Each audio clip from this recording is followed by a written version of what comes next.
It is 6:30. Members of council are assembled and we are ready to begin. Okay, thank you very much, Don, and good evening, everyone. Welcome to all members of the committee this evening, and welcome to everyone watching us by the live stream as well. We're glad that you're with us. The second item on our agenda is the land acknowledgement, and the deputy mayor has that. Thank you. We acknowledge that we are meeting on the traditional lands and treaty territory of the Saugeen Ojibwe Nation, which consists of the Chippewas of Saugeen and the Chippewas of Nawash unceded First Nation. We understand this land holds immense significance to the people of Saugeen Ojibwe Nation. We appreciate those who live and work alongside us today and who continue the traditions of their ancestors as stewards of the land we are privileged to inhabit. We thank them for the contributions they have made in both caring for the land and in shaping this community. We commit to truth and reconciliation, to acknowledging the truth about what happened to Indigenous peoples because of colonization, and to reconciliation, which begins with each and every one of us. As a local government and public organization, we are dedicated to learning about Indigenous culture, to fostering a better relationship with First Nations and their people, and we commit ourselves to actions that move us forward on a path to healing, along with the Saugeen Ojibwe Nation. Okay, thank you very much. So that moves us on to disclosures of pecuniary interest, and I'll ask any member if you have a pecuniary interest you'd like to declare at this time. Seeing none, of course, you can do that anytime if you need to. We have no additions, deletions, or amendments to the agenda. We have no open forum requests that I'm aware of. Are you aware of any, Don? No? Okay, so that moves us on to delegations, and we have two delegations this evening, and the first one isn't really a delegation, as the individual who we're here to recognize this evening is come via invitation rather than asking to come here herself. Of course, I'm talking about Joanne Robbins, and council is just immensely proud of Joanne. She has been recognized this year by being inducted into the Festival and Events Ontario Hall of Fame 2023. And she has put in 30 years of committed work to Port Elgin Pumpkin Fest, taking Pumpkin Fest from an event that had about 10,000 attendees when she took over to an event that now hosts over 50,000 people a year in the town of Port Elgin, the town of Saugeen Shores. And also worth noting, Joanne helped to develop the Special Events Resource Center 24 years ago, and that resource center supports over 50 events in the province with equipment, training, signage, and all sorts of things that makes all of those events great. So she not only helps to make Pumpkin Fest what it is, but she helps to make more than 50 events all over our province, outstanding events. What a huge impact. And I think it's not, it certainly is not hyperbole to say that I don't think Pumpkin Fest would happen if it wasn't for Joanne Robbins. It just wouldn't happen. So I just want to say, on behalf of council, on behalf of the whole community, congratulations, Joanne. And I have a certificate for you here. And I should just, before I bring Joanne up too, I should just recognize as well that, so of course there was the honor for Joanne at Festival Events Ontario, but Pumpkin Fest also won a couple of other awards at FEO. This year, they won FEO's Innovation Award in partnership with Home Hardware. And they were also recognized as being, once again, one of the top 100 festival and events in the province of Ontario. I can't think of a year where Pumpkin Fest hasn't been one of Ontario's top 100 events. And again, that's just testament to Joanne and John and Connie, who are here with her tonight. So anyway, I'd like to invite them up, and I'd just like to read this certificate that we're going to present to Joanne. This certificate is proudly presented to Joanne Robbins on behalf of the town of Saugeen Shores in recognition of your Hall of Fame effort and dedication over several decades to make Pumpkin Fest a signature event in this community. Come on up, Joanne. Let's get your picture. A round of applause for Joanne.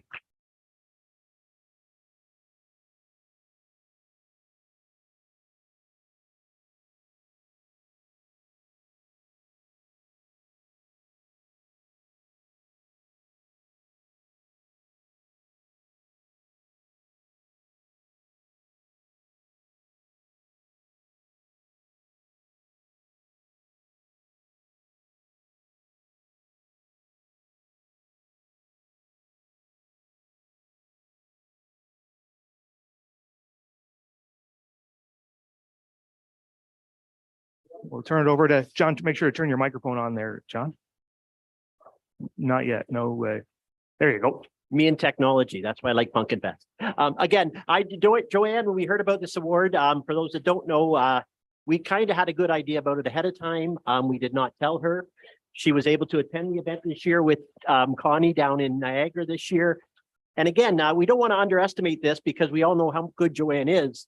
But when you mentioned, Mayor, that the, continually top 100 of the year, a lot of people don't realize that that's out of over 2,200 events that fall into that category every year. So to continually be in that percentage of your peers and to do what Joanne does and the success that she's seen, it's just another example.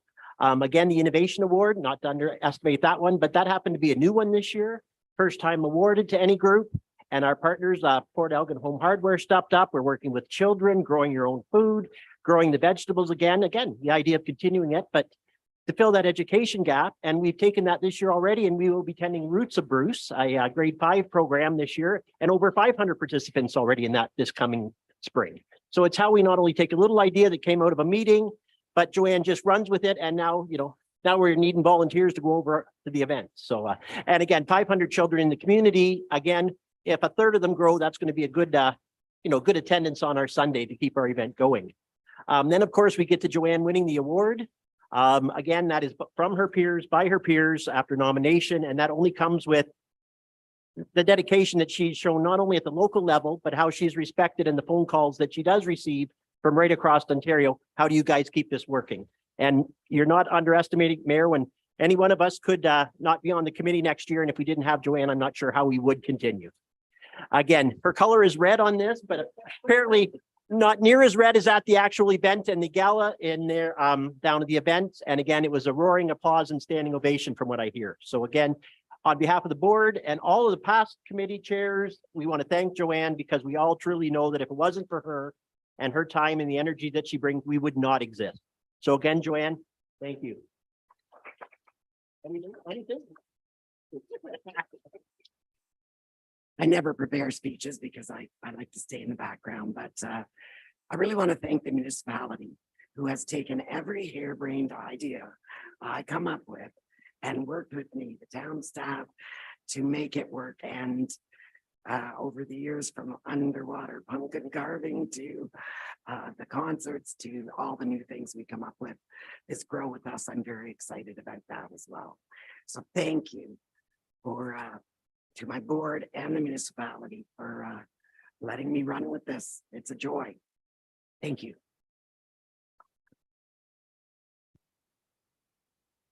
Well, thank you, Joe. And I should just, and you guys will be back and you'll give us a presentation down the road, but I would be remiss if I didn't take this opportunity to thank you, John and Connie as well. And all of the folks who make, there's a huge number of volunteers and groups and organizations that make Pumpkin Fest happen every year. And Joanne marshals it all, but so many wonderful people make that event happen. So thanks to all of you. Are there any comments or questions from members? I don't see any. So thanks very much, everybody. Have a good evening. Thanks for coming in. We appreciate it. Okay. So now we're on to our second delegation, and it is from Sarah Pelton with the Community Safety and Wellbeing Plan. She's here to talk to us about the Grey Bruce Community Safety and Wellbeing Plans. We'll bring in Ms. Pelton. Oh, we got Christine McDonald as well. Very good. So over to you, Ms. Pelton. Thank you very much.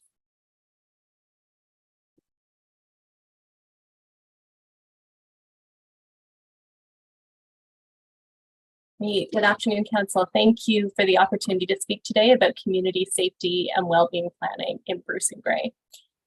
The overarching goal of community safety and wellbeing planning is to achieve sustainable communities where everyone is safe, has a sense of belonging, and opportunities to participate, where everyone can meet their needs for education, healthcare, food, housing, income, social, and cultural expression. The eventual impact of this is a reduction in crime. So what does this mean, and how are we working towards this goal? This approach means focusing on protecting against risk factors that make people vulnerable to crime and victimization. We're working collaboratively and cooperatively to identify duplication or gaps in service delivery and leveraging strong working relationships between agencies and across sectors. We're using data to track the collective impact of work in our communities and inform future decisions. And finally, one of the ultimate goals is to decrease the need for acute incident responses, such as emergency department visits and police service calls, which are reactive and costly. This is the provincial framework for community safety and wellbeing planning. Acute incident responses, those reactive emergency responses, are in the middle of the bullseye.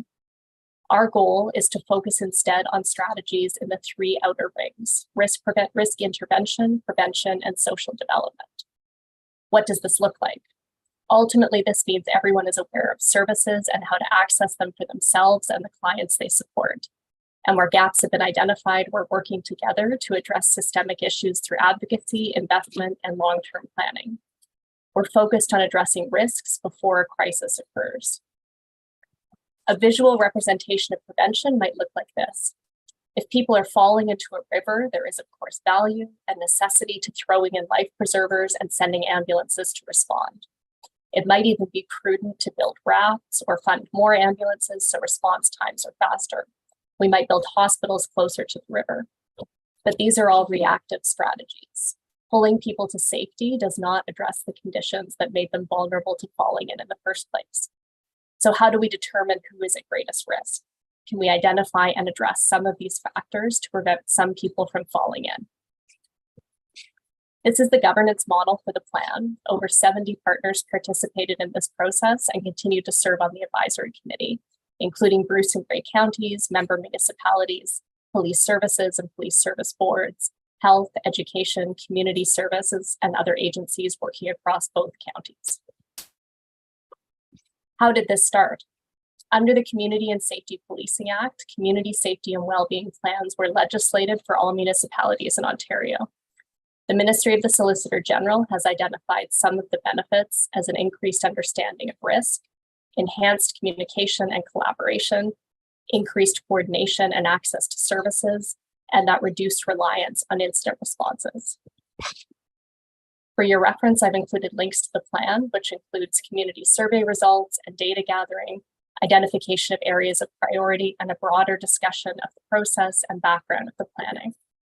And the indicator report, which is the data framework, including key indicators from public health, emergency department and police services data, 211 call trends, income, and employment data, among others.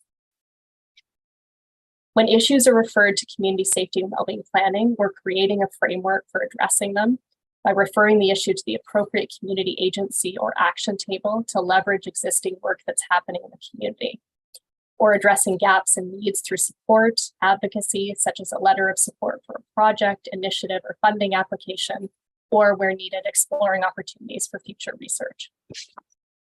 Where possible, action tables aligning with our top areas of priority are existing organizations. The Community Drug and Alcohol Strategy is the action table for addictions and substance use. The Poverty Task Force is the action table for poverty and income. The Homelessness Response Table is the action table for housing and homelessness. The Mental Health Action Table is in development, and we recently established a Crime Prevention Action Table, which is bringing together community agencies, police services, and members of the public. We're creating an organizational assessment tool, which will help organizations identify and promote protective factors that help mitigate risks. This could include things like policies for offering subsidized recreational programming to low-income families or continued investment in physician recruitment programs. We're also encouraging organizations to make decisions through a community safety and wellbeing planning lens. So this is looking at things like whose input is considered when making decisions and how is community outreach undertaken. This tool will help ensure that we're asking questions about protective factors and risk factors as part of the decision-making process. A situation table is a risk intervention model that was restarted in Grey and Bruce in mid-2021 under the purview of community safety and wellbeing. Representatives from over 20 local agencies meet weekly to present high-risk situations for discussion, determine appropriate supports needed for an intervention, and respond within 48 hours. This process does not take the place of ongoing case management and long-term support, but is designed to avert a crisis. 27 situations were presented in 2022 and 5 so far in 2023. The expertise of those at the table is used to determine if the situation meets the criteria for acutely elevated risk. This means that chronic conditions have accumulated to the point of crisis, or new circumstances have increased risk of harm or victimization, and one agency does not have the resources alone to respond to the situation, so they bring it to the situation table. Determining acutely elevated risk is a judgment call. The group votes to determine if the situation meets the criteria, and agencies then work together to determine an appropriate response. This model depends on trust, collaboration, and strong working relationships between all agencies at the table. Data from the situation table helps us to identify top risk factors that make people vulnerable to crisis, agencies that are most frequently offering assistance, and services that are most frequently mobilized. We may eventually be able to compare our data with other areas in Ontario, which may help us to better understand unique approaches to risk mitigation, particularly in rural communities. The top 3 services mobilized in 2022 were related to housing, addiction supports, and mental health supports. Data from other situation tables and research on this approach suggests that long-term benefits include a decrease in emergency department visits and police responses, an increase in collaboration between agencies. This is one strategy through which we're bringing together resources and generating solutions to help avoid potential crises. In the past year, we focused efforts on branding, building a new website, creating social media templates, and creating a one-page short summary of goals and activities. With these tools, we will continue to work towards educating the community about the relationship between upstream prevention and a decrease in crime and victimization. The key to successful community safety and well-being is working together, using the expertise and experience of different sectors to target root causes of complex issues, collaborating to ensure that everyone has access to the resources they need to thrive. We want to mitigate risks and address needs before they require costly reactive responses, and continue to build strong communities where everyone feels a sense of safety and belonging. Thank you. Okay, thank you. Are there questions or comments from members of the committee? We'll start with Councillor Wyatt and then we'll come to Councillor Halpin. Thank you, Mr. Mayor, and through you, Sarah, thanks very much for the presentation. During my last purview as a member of the Saugeen Police Services Board, I was happy to be a member of the Community Safety and Wellbeing Committee, and it's truly some great work that's going on there. It's difficult sometimes to get your head around it. It took me quite some time to get my mind into what constitutes the types of things that we have in our community, and I hadn't imagined that we do, but it turns out we do. Anything that diverts people from activities that lead them down a trail of self-harm or perhaps crime, things like gym memberships, which they're talking about subsidizing, things like membership in sports teams. The Sparks committee that Councillor Halpin and I are getting together. Those are the types of things that are in that outer ring, and we really need to focus on more on those things. And certainly through my time with the United Way board as well, the 211 resource is really one that's when we get into the next level where people are finding themselves in a situation of crisis one way or the other, accessing the services through 211 is a great way for people to find out what's available and then to help out there if they don't know, because people really don't know once they find themselves in a precarious situation. So keep up the good work, Sarah, with the committee, and I hope that whoever replaces me on that from the current Police Services Board carries the torch down the road. Thank you. Okay, thank you, Councillor Halpin. Thank you, Mayor, and through you. Excuse me. Thank you very much for your presentation. And I'm a firm believer that an ounce of prevention is worth a pound of cure. And I really see this program as just intervention and preventing things from getting worse. And I think it's a really smart thing to do, and it's something that's needed. And thank you for doing it. Okay, thank you. Are there further comments or questions from members? I properly introduce Christine McDonald, the new Deputy CAO of the County of Bruce, and she's worked hard on behalf of the county on this program as well, and certainly could answer any questions if anybody has, and I might just ask one, I raised it at the county as well. I mean, this is a big program, right? It's doing an awful lot of things. And if you read its objectives, it really covers everything. It's a, everything from housing to addiction and mental health. And, it's got a lot of areas of interest. And I just wonder how, you talk in the objectives about establishing a reporting framework for the action tables. When will we be seeing key performance indicators for the program? When will we be seeing, the metrics by which we will measure the success of this? Because it isn't a free program. I mean, we're together between us and our partners spending a fair amount of money every year to enact this, and we need to see some results. So how will we measure the result? Thank you for the question. I'll respond and then I'll let Christine perhaps respond a little more fully. I think that the most immediate results that we're seeing are through the risk intervention table, the situation table, and that data is immediate and easy to measure. What is harder to measure is the long-term impact of preventative programs. So we are putting some of those things into place, but those are, several years down the road before we can see the impact of things like community programs for youth, for example. And it can be difficult to determine that collective impact piece when we're looking at multiple programs that are having that community investment that are impacting that reduction in crime long term. But I think if we have everything under one framework and we can start measuring things together instead of in pieces through lots of different things happening in silos, that's what we're starting to do. But there are a lot of pieces, so it's not a framework that we have solidified yet. We're building it as we go. And building on what Sarah said, certainly the community safety and well-being table is looking at how we bring together and leverage what's being tracked in a number of areas. So, I mean, when you talk about community, you talk about safety and you talk about well-being, it is very broad.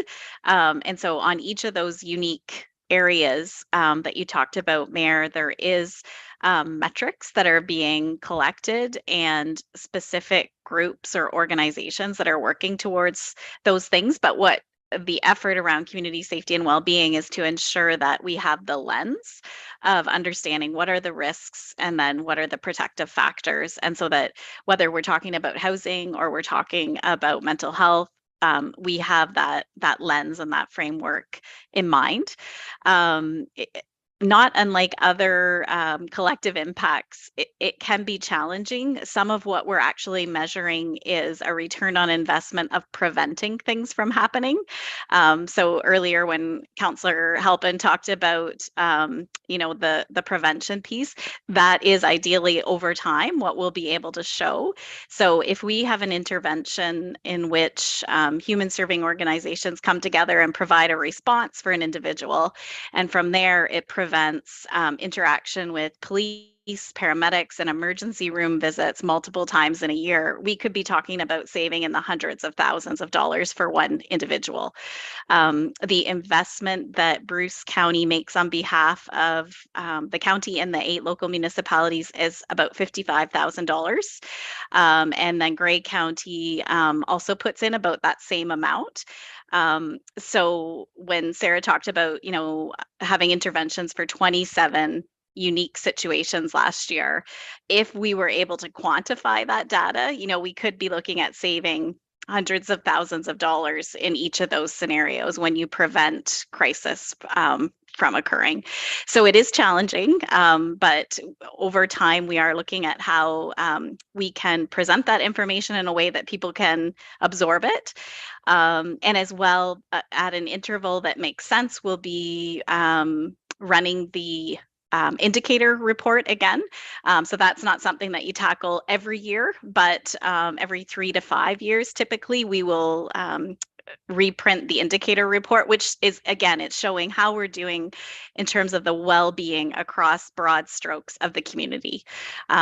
So we're measuring in specific situations, and then we're also just trying to generally keep an eye on how we're doing overall. And then lastly, what we'll continue to look at is, are we having good results in terms of the participation? So in addition to the funds that are provided for the work that the coordinator is doing, there's in-kind time that's happening from our local municipalities, which is also supporting safety and well-being in those local communities, right? So there will be some process evaluation that we'll want to undertake and understand, are we doing the best that we can in terms of how we're using people's time and working together? So we really want to address it in many ways, but hopefully that sheds a little bit of light on how we're trying to unpack and compartmentalize some of the complexity of such a broad topic. Sure. And the Vice Deputy Mayor has a question I'm just going to put just before I go to him. I just want to point out, thank you for that answer. And I think, you know, the thing about this is, you know, when you, like, housing is in the list, there's hundreds of agencies working on housing, right? Mental health, hundreds of agencies working on mental health, addiction, right? And now we have this one too. So you have to come up with a metric by which to measure the direct impact you're having. And some of these things you just listed are eminently measurable, right? Cost savings, crime reductions, those would be two things. This is a piece of legislation under the Police Services Act, so it ought to generate some reduction in crime or a reduction in policing costs. So you should be able to measure those things, and I'd really encourage you and the board to do it, because we need to see the value. Because society is spending a lot of money on these areas, not just here, but, you know, like policing, right? This town spends almost $5 million a year on policing. They're doing a lot of this work. You know, we're spending how much money on housing this year, on interventions on housing everywhere, and everybody's working on it. So, you know, we have to see what this particular program is generating, and you have to prove it to us. Vice Deputy Mayor. Well, it was regarding housing, Sarah and Christine, and you know, at what point in time do we see those measurable results? And we talked about this for a long time, and it's not an easy nut to crack. There's no question, but you know, that housing wait list that's gone from 600 up to 900, I think, for application wait list. It's just not going in the right direction, is it? And I think our number's gone from 300 to 450, but on page 13, the most frequently mobilized services, housing, addiction, mental health. From a housing perspective, when you talk about the you know, the interactions with that area, those people to do with housing, are you finding that a lot of the interactions are more with homelessness? Are you finding that the interactions more with those who just can't find rentals or affordable rents, that can't afford to live? So is it split evenly? What's the trend there? I mean, with homelessness, it seems to, what I'm hearing is getting worse. People that can't find rental properties getting worse. Application wait list getting worse. Got to be some good news in here, right? So the interactions you're receiving, are they mostly coming from homelessness people, or are these from people that just can't afford rents? Yeah, thank you. Oh, sorry, Christine. You go ahead, Sarah. You start. Yeah. Thank you for the question. That information is being tracked from the situation table. So these are emergency interventions. These are sort of, you know, chronic situations that have reached a crisis point, and services are engaged to help avoid that crisis. So to help avoid someone requiring police intervention or hospital emergency room visits. So in most cases where housing is engaged following a situation that's presented to the situation table, it is related to homelessness. So lots of times people are chronically homeless, and there's been some sort of emergency support or something that has changed, or sometimes people have had housing and they've lost it for some reason. In these situations, there's usually a high correlation between housing and mental health and other challenges. But these are specifically situations which require some sort of risk intervention. These are not situations where people are struggling to find housing, which is a different problem in sort of a long-term way. But I know Christine can speak more broadly to the housing strategy in Bruce County and how that relates. So further to what Sarah was saying, part of what I wanted to draw out is around, and it is maybe a bit of a piece of good news. We still need to understand a little bit better what the provincial budget meant. But you may have heard that the provincial government's focus on their budget release was on supportive housing, was a piece of it. And really, when we're talking about the folks that are at the situation table that we're supporting, often the lack is not just the bricks and mortar housing, it's the supportive housing side. So we're talking about folks that may need some support around maintaining and keeping their housing over time. And so that supportive piece is really important. And quite often it might be someone that's also struggling with some mental health issues or some addictions issues, which then present as issues in the rental housing situations, right?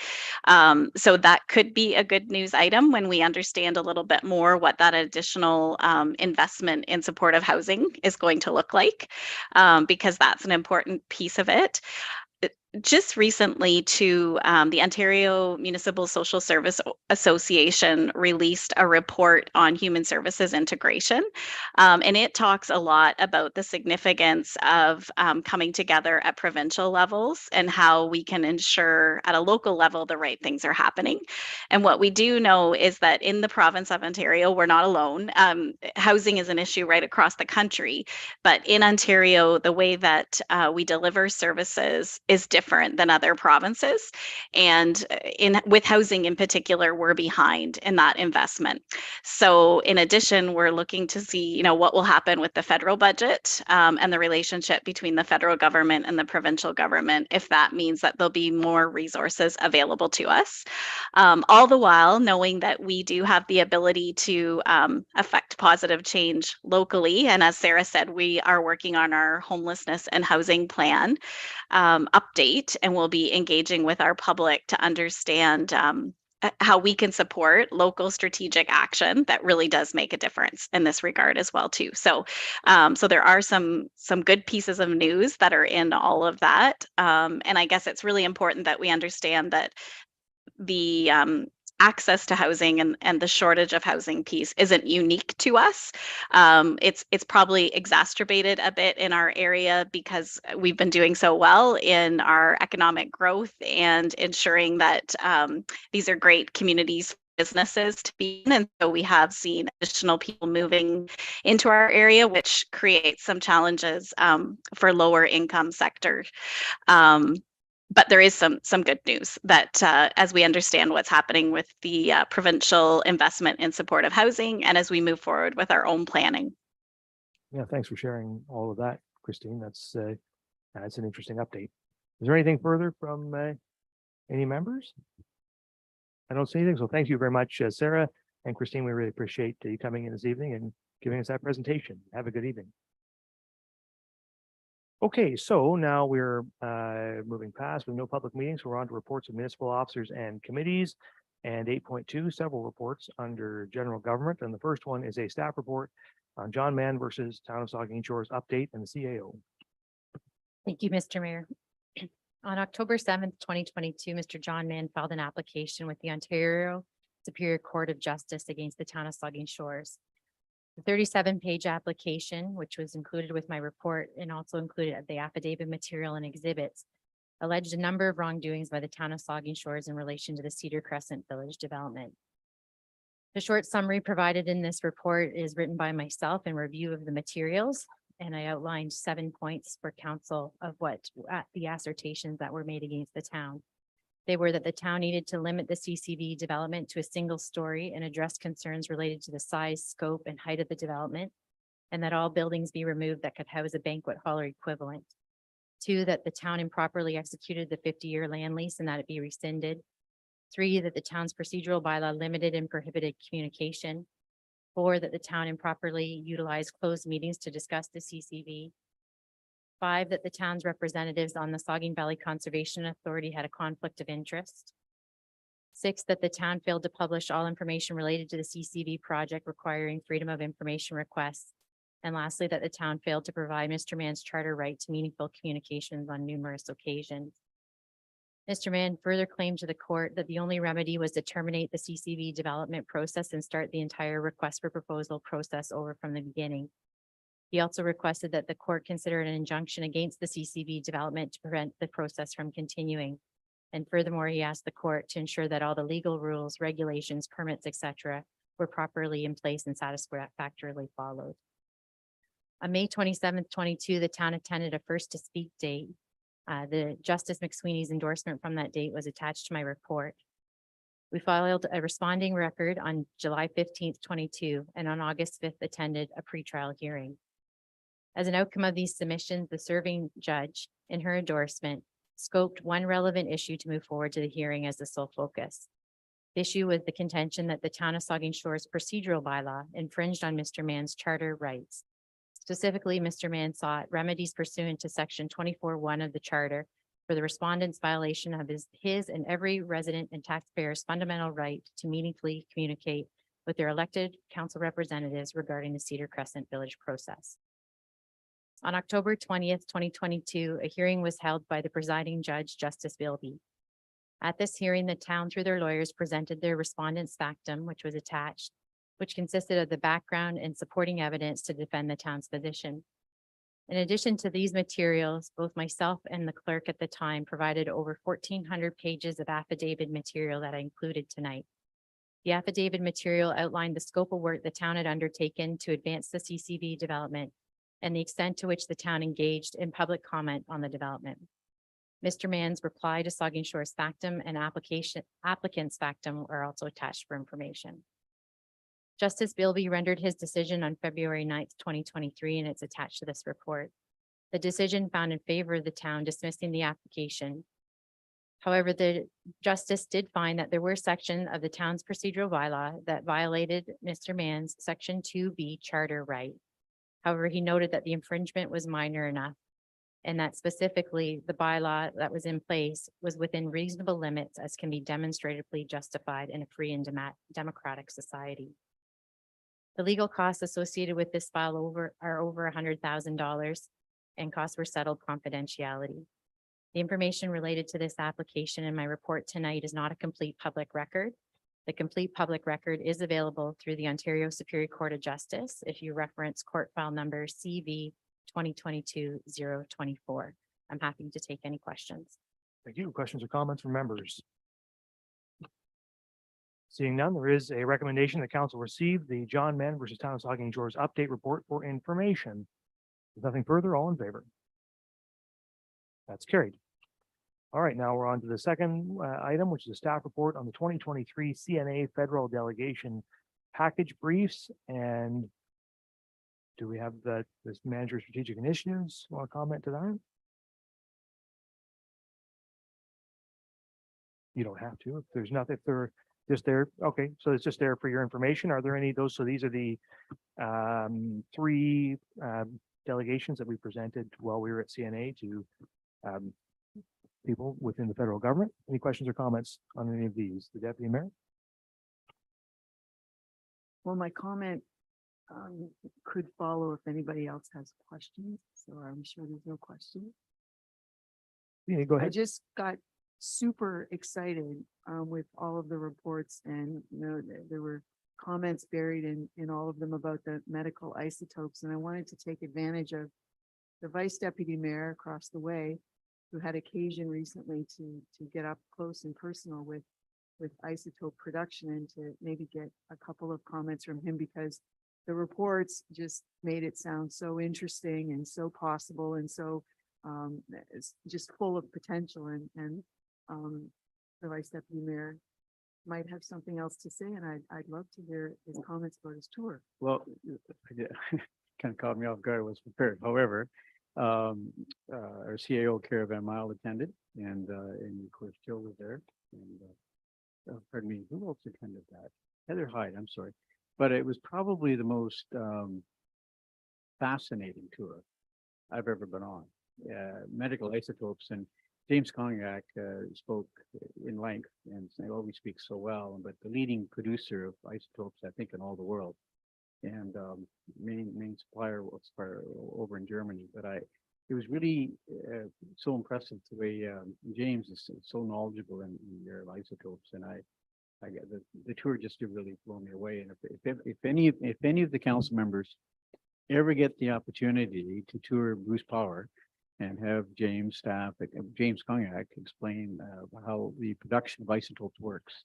You know, when you think about the number of lives that are being saved around the world because of medical isotopes, it's pretty fascinating. And anyone suffering from cancer, I think that what they're doing out there is really remarkable. And in a little tiny cylinder, you know, where it contains the medicine to treat cancer, just really remarkable.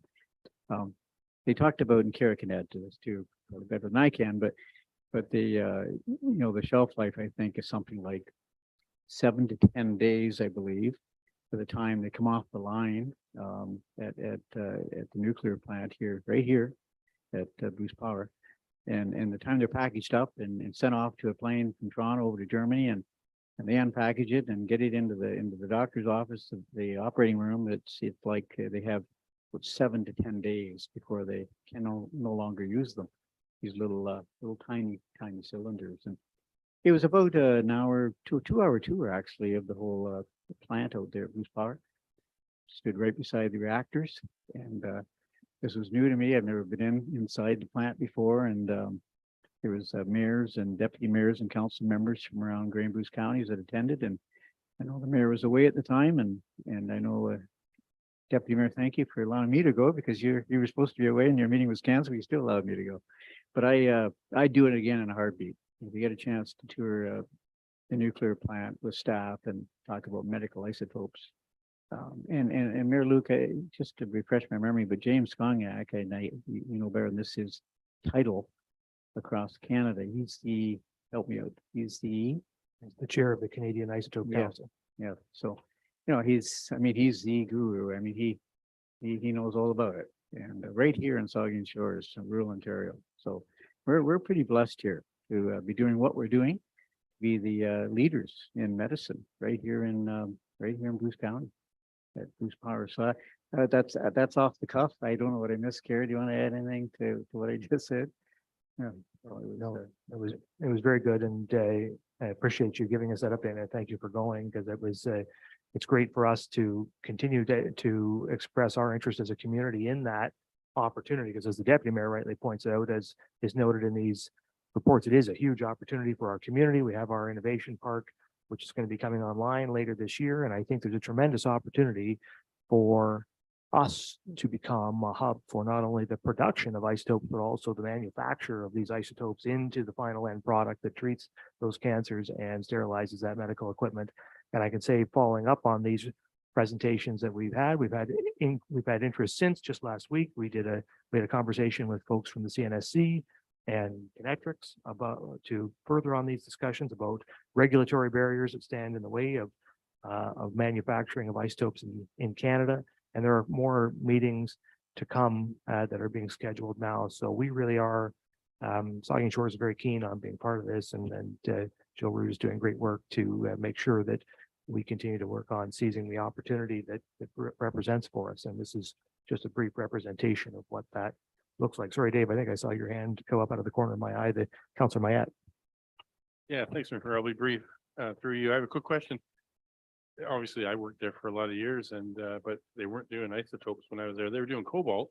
Now, cobalt was the isotope that was commonly used for sterilization of medical equipment and that sort of thing. But these new isotopes, deuterium and those sorts of things, I don't know much about it. But did you infer that they send these to Germany? So could somebody read into those comments that people in Canada are not being treated with these medicines, or is it just Europeans at this point? Through you, Mr. Mayor. The isotope, again, not an expert, but the isotope that's being produced is lutetium-177. That's used for prostate cancer research or treatment. And yes, you've inferred the right piece that it goes to Germany, but that's where it is processed and turned into the treatment. I'm going to say medicine that's shipped then around the world to the market. So it doesn't mean that it's not coming back to Canada, but the processing is happening overseas. And we are the world's largest producer of this isotope by a country mile, by a lot. And yet the value added part of the process is being done in Europe, right? And also we've heard large opportunities or large hubs developing in the United States as well around these isotopes. And yet Bruce Power right here in Tiverton is producing, it's, a massive amount, the lion's share of the market in these things around the world. This production, this manufacturing should be happening in Canada, should be happening in Bruce County, should be happening in Saugeen Shores. So that's the conversation we're having. And this, as you can see here, is some of the work we're doing on that. And I appreciate all the work that all the rest of you are doing and supporting that as well. So yeah, anything else on this? Seeing nothing on that. So there is recommendation that council receive the 2023 CNA federal delegation package briefs for information. All in favor? That is carried. All right, now we're on to a staff report on the Roma 2023 delegation package MTO for discussion update. And this one I turn over to the manager of strategic initiative. Yes. Yes, thank you. So you'll remember, this is sort of a follow-up report. Delegations were made at the end of January in Toronto at the Rural Ontario Municipal Association, or ROMA, speaking with ministry representatives and other municipal leaders on issues that matter to the town's residents and businesses.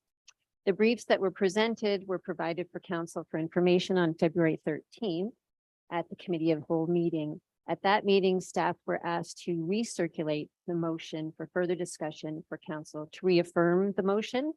Motion 56, 2017 is attached to this report. Thank you. So there is a recommendation that council reaffirm resolution number 56, 2017, a motion relative to safety on or adjacent to Highway 21 in the town of Saugeen Shores in order to direct staff on future discussions with the Ministry of Transportation. Discussion. Councillor Maya. Thank you, Mr. Mayor, and through you.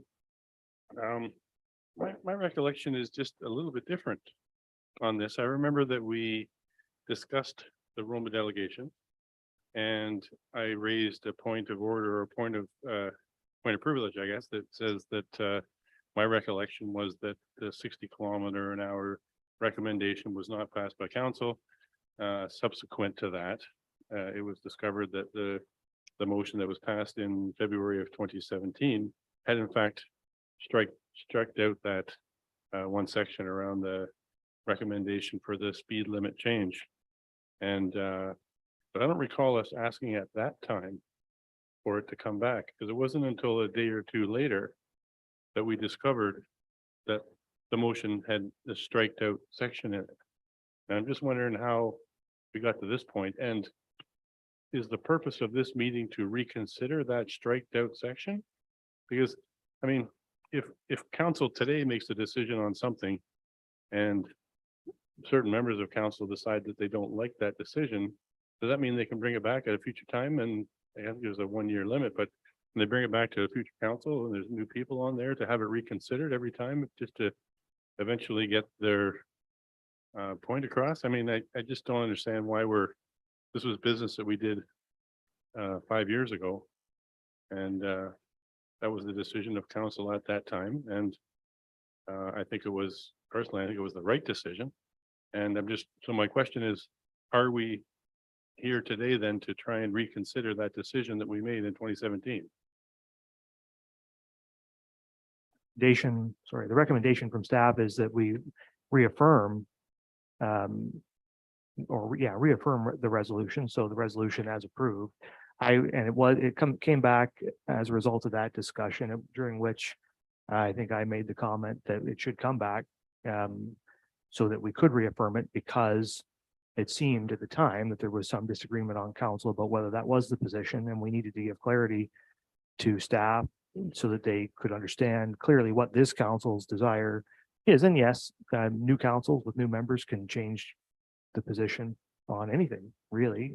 So there isn't really there's no reason why we can't have the discussion at this point about reaffirming it. So what staff is recommending is that we reaffirm it as adopted, which was with that speed limit section struck out, as you rightly point out, and that was correct. So they're asking us to give them clear direction, this council, as to what we want them to represent to the MTO when they go talk to them about options, because I think they're unclear as to what this council desire is. So, so we'll have some more comments on that. We'll start with the Vice Deputy Mayor and I'll go around. I got Grace and then help. Well, just a question, I'll defer to Councilor Grace, but just a question. So this motion is to reaffirm that the speed limit there remain at 80?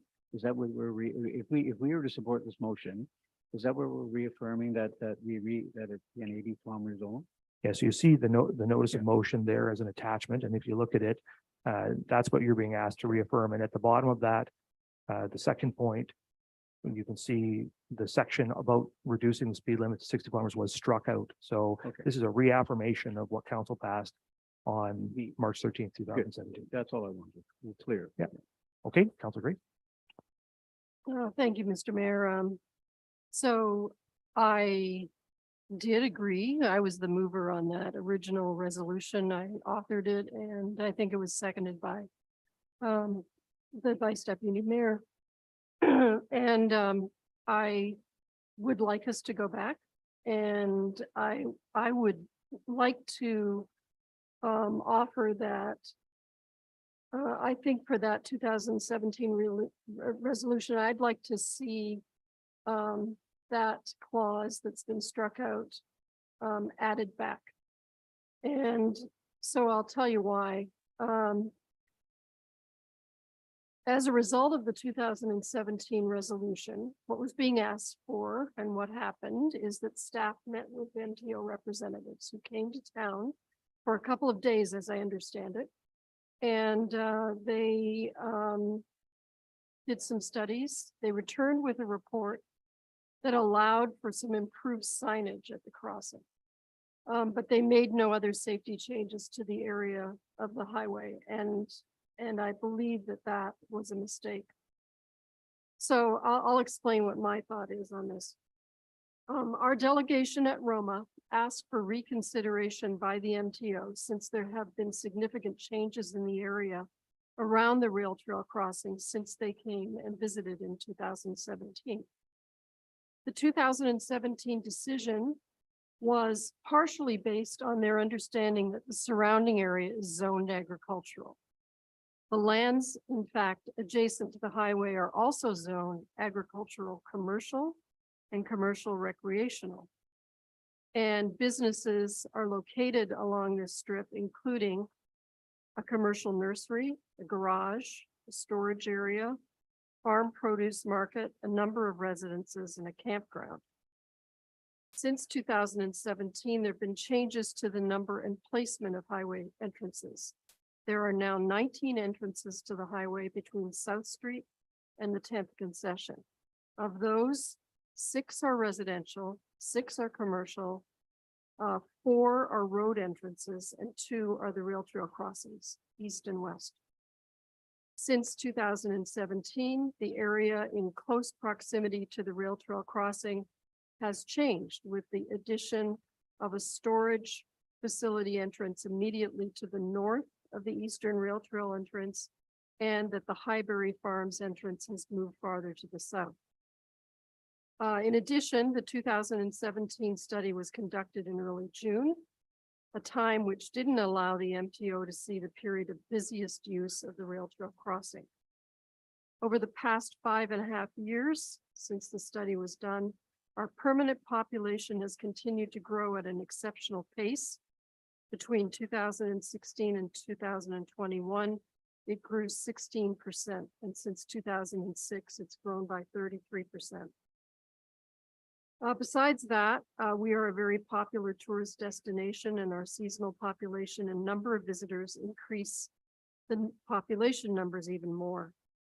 Just in practical terms, yesterday afternoon, I drove the distance between South Street and the 10th concession several times. My husband had done it the year before at my request, and I timed the drive at both 60 kilometers an hour and 80 kilometers an hour.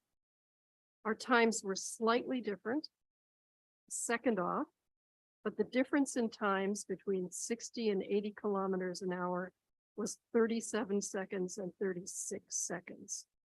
We also know that most people drive over the speed limit, so 60 will be more likely 70 and 80 would be more likely 90. At the meeting in January with the MTO, the summary ask from our team was to lower the speed limit to 60 kilometers an hour between Southampton and Port Elgin, more visible pedestrian crossing signage, and paved shoulders at the rail trail crossing to permit greater accessibility.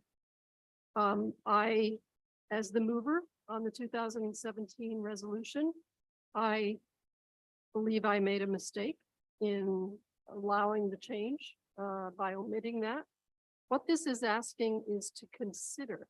It's not asking that the council necessarily completely endorse a change in speed limit. It's asking for that staff go to the MTO and consider a decreased speed limit and improve signage, which is also included in that omitted clause, as tools. Because the most important thing we should be working for is to provide a safer rail trail crossing. And I would like us to support an amended resolution with that omitted clause added back in. Thank you. So just to be clear, I think in terms of what we're going to do here today, the recommendation is to reaffirm. So what I would suggest is if you supported what was adopted in 2017, you would vote to reaffirm it. If you don't support what was adopted in 2017, i.e. you want to see a change, you would vote not to reaffirm. And then staff will have to come back with some direction to get some, some direction that's specific from council. I don't want to get into making motions here today about what we want to do, what we don't want to do here. I just want to want a focused decision on whether we support what was done in 2017 or not. And then if the answer is we do not, then staff will come back and seek our input on what exactly we do want to see for options on the highway. Is that, before I take more comments, is that agreeable to everyone? Everybody understand that? Yes? Okay, so I had Councillor Halpin next, and then I'll come back around, all right? So Councillor Halpin. Well, thank you, Mayor. I think I kind of answered my question in a way, because my thought was, how come we don't have an ask for a crosswalk light there? I mean, that to me would really solve a lot of problems. And I know that's not a cheap fix or anything. So for me, I'm walking a fine line here. We're discussing the speed limit on the whole highway at this point. I'm content to stay here and discuss it, but I would rather not discuss crosswalks and things in that location. I have a pecuniary interest in that matter. So if that's what council wants to do, I can declare that pecuniary interest and go. But if we're going to discuss the speed limit, then that's another matter. So I'd like to focus the discussion there, if that's okay. Was I Deputy Mayor? Yeah, no, that's fine. And so Mayor Luke, I did second that motion, and looking back, listening to Councilor Grace, I too made a mistake. I think that 6 years later, there have been a lot of changes in that section. And, we're talking about 37 seconds and slowing it down from an 80 to a 60. People are going to still do 70, and then an 80, they're probably going to do 90. But, I drive to Collingwood. I have relatives over in Barrie area, and I drive that area quite often. Craigleith, 60 kilometer zone, right by the ski resort. And I don't mind slowing down to that 60. I think it takes me 1-2 more minutes maybe to go through Craigleith. I just think we live in the fast lane. I think we need to slow down a bit. I think our roads are, I think slowing people down between Port Elgin and Southampton is not a bad thing. It's rail trail crossings there. It's only with us growing to 20,000 people by 2030. That trail crossing is only going to get busier and busier and busier. And it's a safety concern. And I'd be in support of lowering it down, at least considering is the word.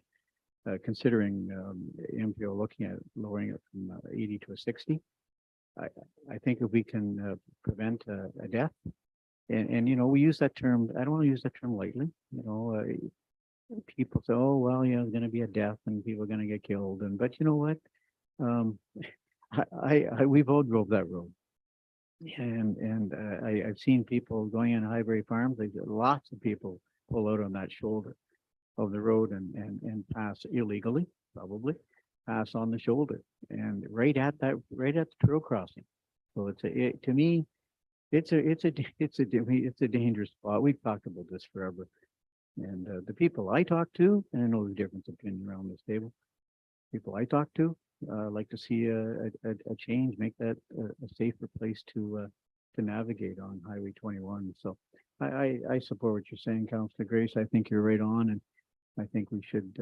So I won't be supporting that recommendation to leave that in 80. I think that I'll be voting against that. I think there's some good ideas around these considering lowering to 60. Right. I have been thinking about this wrongly. I have a pecuniary interest in this matter as a result of the fact that we're reaffirming the whole resolution. So I'm going to declare a pecuniary interest at this time. And as a result of the fact that I am a shareholder in a business that is in proximity to the area that is referenced in this resolution. So I'm going to turn the chair over to the Deputy Mayor.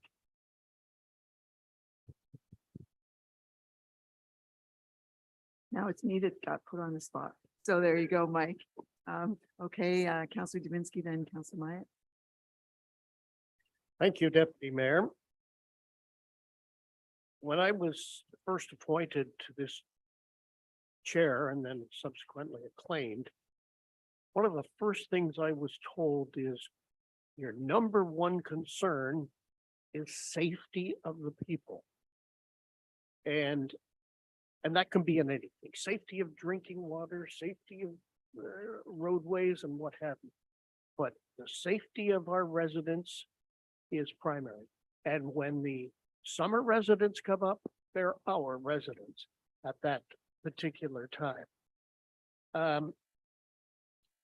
The Vice Deputy Mayor said some people stop to turn left if they're going north, to turn left into Highberries, and other people go on the dirt. That is illegal.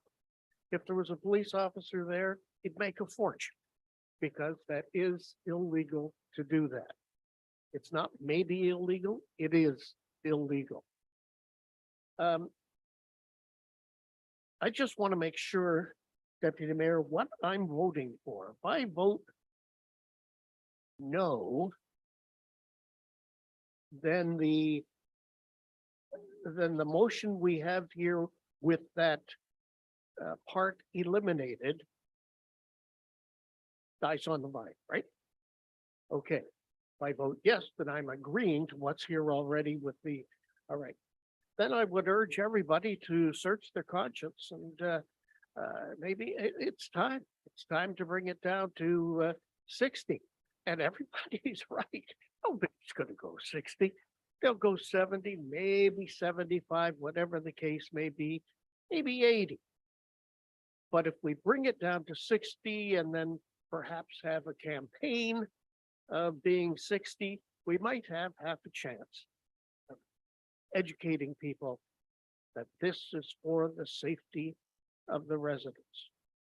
So I will not be voting for this notice of motion as it stands right now with the struck out portion. Thank you. Councillor Myatt.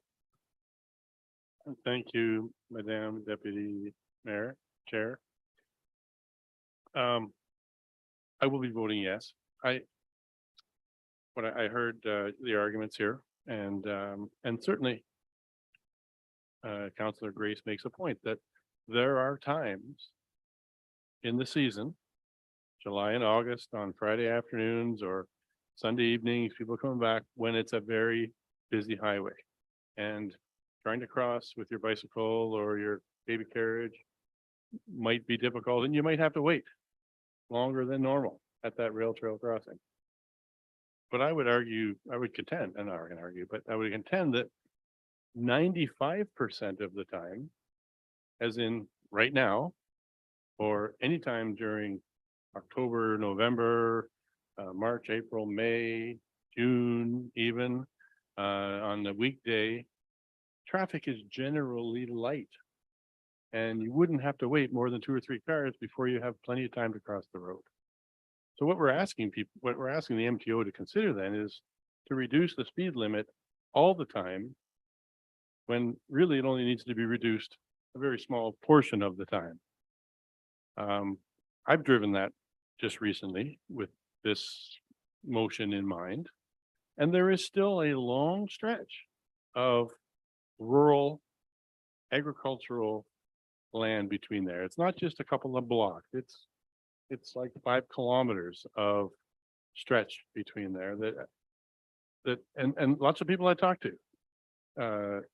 And I have engaged a lot of people in this conversation are dead set against this 60 kilometers an hour and that includes members of the police. I had a conversation with the police about this a couple of years ago when we were talking about the traffic plan and the reduction of speed limits. And first of all, the saying they have is road signs don't change behavior. If people are going to drive, they're going to drive no matter what. And reducing speed limits and something like that in places like this actually encourages more dangerous habits. People do more dangerous passes when they're wanting to get somewhere. If you can see far enough ahead and you know there's no cops coming, people are going to pull out and pass anyway. If you're doing 60, it creates a situation where you have a bit of road rage going on, and people are going to try and pass, and people are going to do unsafe behaviors. People are going to use the shoulder, which, by the way, in the vicinity of Charbonneau, there is a significant paved shoulder. They're not pulling on the gravel like they used to. Okay. So I think this, it's been 60 kilometers all along. If when we passed this in the last round of council, Mayor Smith was known to say the MTO will never change that section to 60 kilometers an hour. And I contend that's the same situation. But for the purposes of today, I think this is obviously it's a divisive vote. We're not going to be unanimous, I don't believe, on this. My request would be that we defer this until we have the 2 other councillor members who are here, so that we can get a true representation of what council feels on this issue, and give us all more time to take a drive on that road during a rush hour period and during a non-rush hour period, and see for yourself and think about it. I mean, some people like to drive slow and some people like to get where they're going. I'm of the latter. I don't drive that road often. I don't have business in Southampton. It's not one of my major thoroughfares. In fact, when I do go to Southampton, quite often I go the other way, around Burgoyne Way, and because it's faster. But I know a lot of people and people who are commuting through the community. Yeah, I hear from people who have cottages up on the peninsula, up in Sauble and places north. They're already frustrated with cutting through Port Elgin because there's 18 or so stoplights. It seems like 30, but there's a lot of stoplights, and to slow them down even more, it's just going to cause people to do more reckless behavior or bypass the town altogether, or cause unsafe situations. The MTO has a long history and a lot of rationale that they put into where they lower the speed limits. And I don't think this one meets that criteria, and I will not be voting, but I hope we can defer this until we get 2 other councillors who have a right to weigh in on this motion. That's my request. Thank you. I'm going to get the CAO to speak in just a moment. My own impression of this stretch of road, and I do drive it practically every day, sometimes twice a day, is it's busy more than perhaps we're aware. You can sit at Gingrich's trying to make a left turn out of Gingrich's garage, and you can sit through 10, 15, 20 cars at any time of the day. I also just want to point out that Bruce Road 13 to Sauble Beach reduced their speed too. So there is a traffic calming kind of effort. I do believe that the road has changed since 2017, and I'll just let the CAO, who's going to help us out a little bit on this deferral question. Thank you, Madam Chair, and the clerk can correct me if I'm wrong, but there is a recommendation on the table that to council to reaffirm. That's the motion on the table right now. If council wanted to enter in another motion after this one has been dealt with, then they can do so. That's correct, Don? Don's gonna jump on, so they didn't quite get it right. But we'll let the clerk speak first. So, yes, the ECAO is correct. This is a slightly different situation because this isn't so much a mover and seconder putting a motion on the table.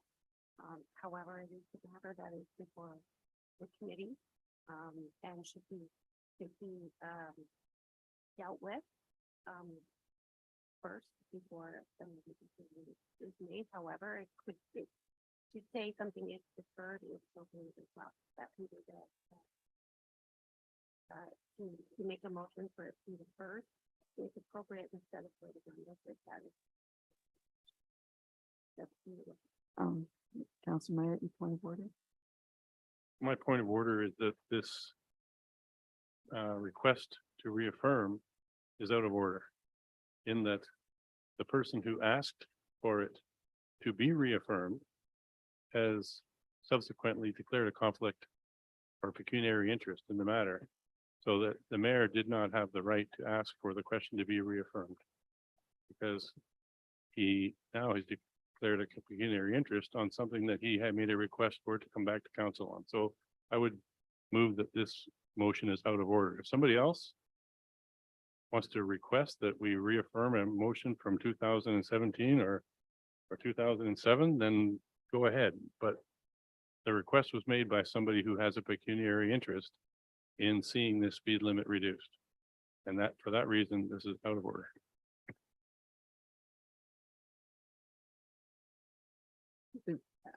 You want to speak?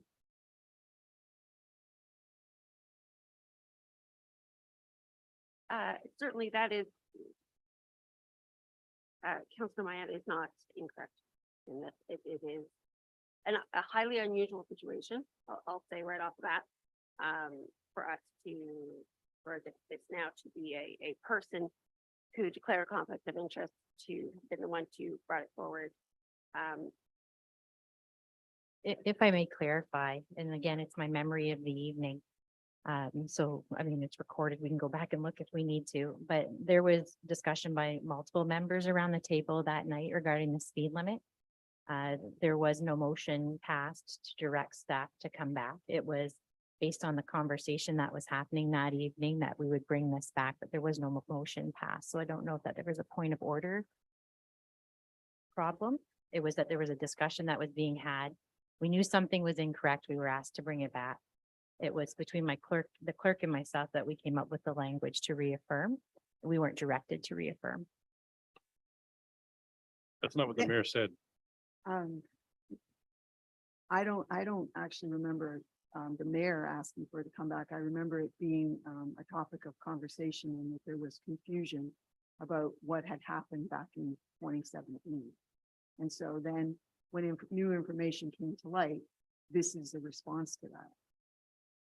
Maybe what I could offer, and again, if the clerk would like to correct me, by all means, please do, is that this is a staff recommendation. If there's a recommendation that members of council would like to put on the floor tonight, that we are more than willing to have it brought forward. Like, this is what I heard from the clerk, is that council can bring forward the motion they would like to see addressed tonight. I'm going to let Councillor Holton speak first. Thank you. At the risk of making myself look foolish, I'm going to ask this question. The council reaffirmed resolution 56, 2017. If we reaffirm that, that means that we're keeping the speed limit at 80. Right. Right. Okay, but doesn't that then clash with the Roma delegation, or like, right, they're not in agreement. They're not in agreement. Yeah, through you, Madam Chair. That's why we're back tonight. So when the Roma delegation package was brought forward, it had an unedited version. It did not have the handwritten version attached to it. So at that meeting, it was raised that it had been amended on the night of, March 7, 2017. So we did go back and find the actual copy, which you have attached to your report tonight. And as you can see, it's that part about the speed limit and the improved signage has been struck out and is being recommended to be omitted or was recommended to be omitted. Why staff is asking for the reaffirmation is because the previous council had directed that. We were mistaken when we brought it forward without that handwritten portion added to it. So we're looking for confirmation because of the discussion we heard that night around the kilometers per hour, that you confirm that this is what you want to see. And so you are correct. If you agree to reconfirm it tonight, it's with that part struck out. If you don't reaffirm it, then as the mayor said before, you declared a pecuniary interest, we would have to bring something back for council to consider, or another motion could be brought forward. Thank you. Councillor Davinsky, then Councillor Myatt.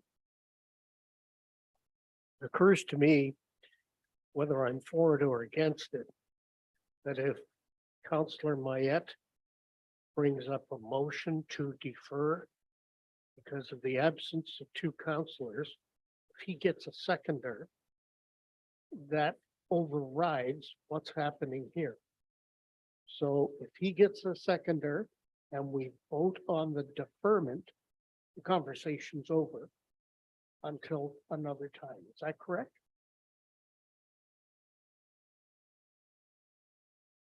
If I may, I'll just offer, as staff, we would struggle to put something on the agenda when we would know and have confirmation, we'd have a full council attendance.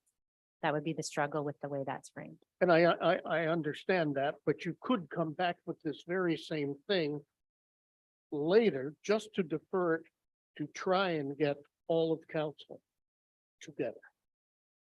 I would be happy to put it on the next council agenda, the exact piece that you're seeing tonight, but I can't guarantee that all of council will be at that meeting. No, and that's fair. That's fair. I guess my, Second, Councillor Myatt. oh, go ahead. Or just Myatt. I have a fairly clear recollection of the evening when I raised the objection, if you will, to the Roma delegation. I read that and I went, hang on a minute. I couldn't remember whether it was March 2017, but I remember that we had this debate in this council room previously, and that we had, I wouldn't say unanimously, but we had agreed to not make that recommendation to reduce the speed to 80 kilometers an hour. And I was rebutted by the mayor saying, no, that was voted on before. And I said, well, I guess your memory is better than mine, I guess. And there wasn't a great deal of debate about whether we should or shouldn't, or whether it was appropriate or not appropriate. It was just about, here's what we presented to Roma. And I said, well, you presented to Roma something that council hasn't unanimously or majority wise approved. And he said, no, we did. And then 2 days later, he sent me an email saying, Dave, I'm sorry, you were right. That was taken out of the original. And I said, well, there you go. I'm glad that the staff were able to procure that motion from 2017 and affirm my memory, because my memory doesn't work that well for 5 years, but affirm that that we did have that debate in this room back in 5 years ago, and that we came to the conclusion that that request was not appropriate to bring forward. Now, for all intents and purposes, the damage has been done because you've already made the pitch at Roma. So the ministers or the ministers of transportation, or the delegates that were there representing the ministers of transportation, Minister of Transportation, have already heard you. You can't go back and pull those words back out. And there's only scant time that you get a chance to speak to the minister or the minister's aides. So the damage has already been done for that purpose. But so that was all the point we were making at that time was this, I didn't think that was the voice of council that you were presenting at Roma. And then a request was made to bring this back for reconsideration. Now, I heard the mayor say tonight, I asked for this to come back for reaffirmation. And so I raised my eyebrows, and then when I got a chance to speak, now I'm saying he's raised it and he is not the appropriate person to bring that back. It's out of order as far as I'm concerned for the purposes of tonight's meeting. I do make a motion to defer this. until we've had time to ruminate over it. If that fails, then I stand by my point of contention that this is out of order. The person who asked for this, by his own words tonight, I asked for this to come back to council for reaffirmation, declares it out of order. I would just like to say that I don't think any damage has been done. I don't think we should ever be concerned when a member of our council brings up or staff bring up any concerns to any provincial government person related to safety in our community. So, you know, it's unfortunate that there seems to be a little misinformation here, but I don't see it damage being done. Should we take a motion to do a deferral? Okay, so is there a seconder for the motion to defer? Counselor Davinsky. I'll second with the caveat that I may not agree with him, but at least I'll second, give time for other people to talk about it, and then we can talk about it the next time. Okay, my own comment is would be very concerned about voting to defer something for one of the main reasons being that members of council are not here. That's a very difficult precedent going forward. Anyway, Councilor, Well, or Dep- sorry, Vice Deputy. Well, Mayor Martin. Deputy Mayor, we spent 30 minutes on this. I think personally, it's been too long in my view. I don't think this is a hard decision to whether or not we're going to leave the 80 or the 60. And I would have preferred we voted on the staff recommendation. I'm really, really concerned about moving this to another meeting, the two members of council to be returning. I might be away 2 weeks from now. Councilor Helper might be away. What do we do now? Do we defer again? How long do we defer a motion? Because one or two council members aren't here. I'm not going to support the deferral. I think it's a mistake. And you know, as far as Mayor Charbonneau, I put a motion on the floor to say what he said, because I believe we should be scratching that 80 from the report and considering the 60. So we've taken too long, in my view, to discuss this. I don't think it's that technical. Does this council support a 60 versus an 80? So I won't be supporting the deferral. I think I agree with you, Deputy Mayor. I think we're setting a precedent. I don't like it. I'm going to call the question. I'm going to close off discussion because it has been long enough. So the motion is to defer the item to a future council meeting. All those in favor? All those opposed? The motion is defeated. So now we can return if we get somebody to put the original Vice Deputy Myatt. Is there a seconder? Councilor Grace. So this motion is to go ahead. Okay.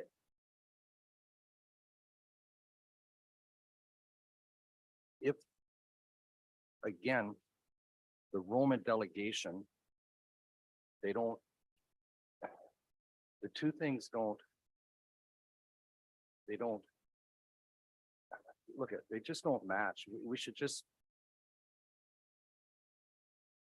I don't know. I just don't like the way that this is working out. I think really what we're trying to do is just get something to come back to council at a future meeting that relates to safety on that stretch of highway, with particular reference perhaps to the speed limit. That's really all we're talking about. We're not making a decision to change the speed on the highway. We don't have that ability. Does that help?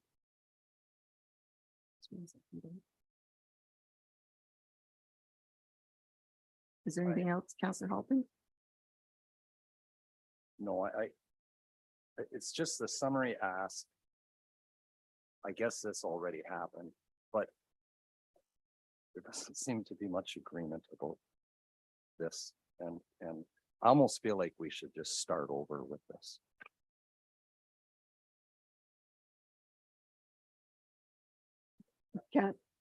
Councilor Myatt and then Councilor Gracie. My point of order is that the mayor, by his own words, introduced this some weeks ago. And just to have somebody else say, okay, I'll say it for him, doesn't dispute the point that the person who raised this and the reason that we're sitting here tonight debating it, the reason that it came back on council in the in the second place, in the first place, is because somebody who has a pecuniary interest asked for it to come back. That's the fact. We allow this to proceed, then we're allowing people with pecuniary interest to put motions on the floor. And that's my point of order. This is out of order and it should be dismissed. If somebody in the future, for a future council, wants to put a notice of motion on regular council that we reconsider any number of things, then by all means go ahead, as long as that person who's doing it does not have a pecuniary interest in what they're putting on as a motion. But this was put on here by somebody with a pecuniary interest, and that's the only reason we're here talking about it tonight. I declare this out of order and it should be dismissed for future consideration. Thank you.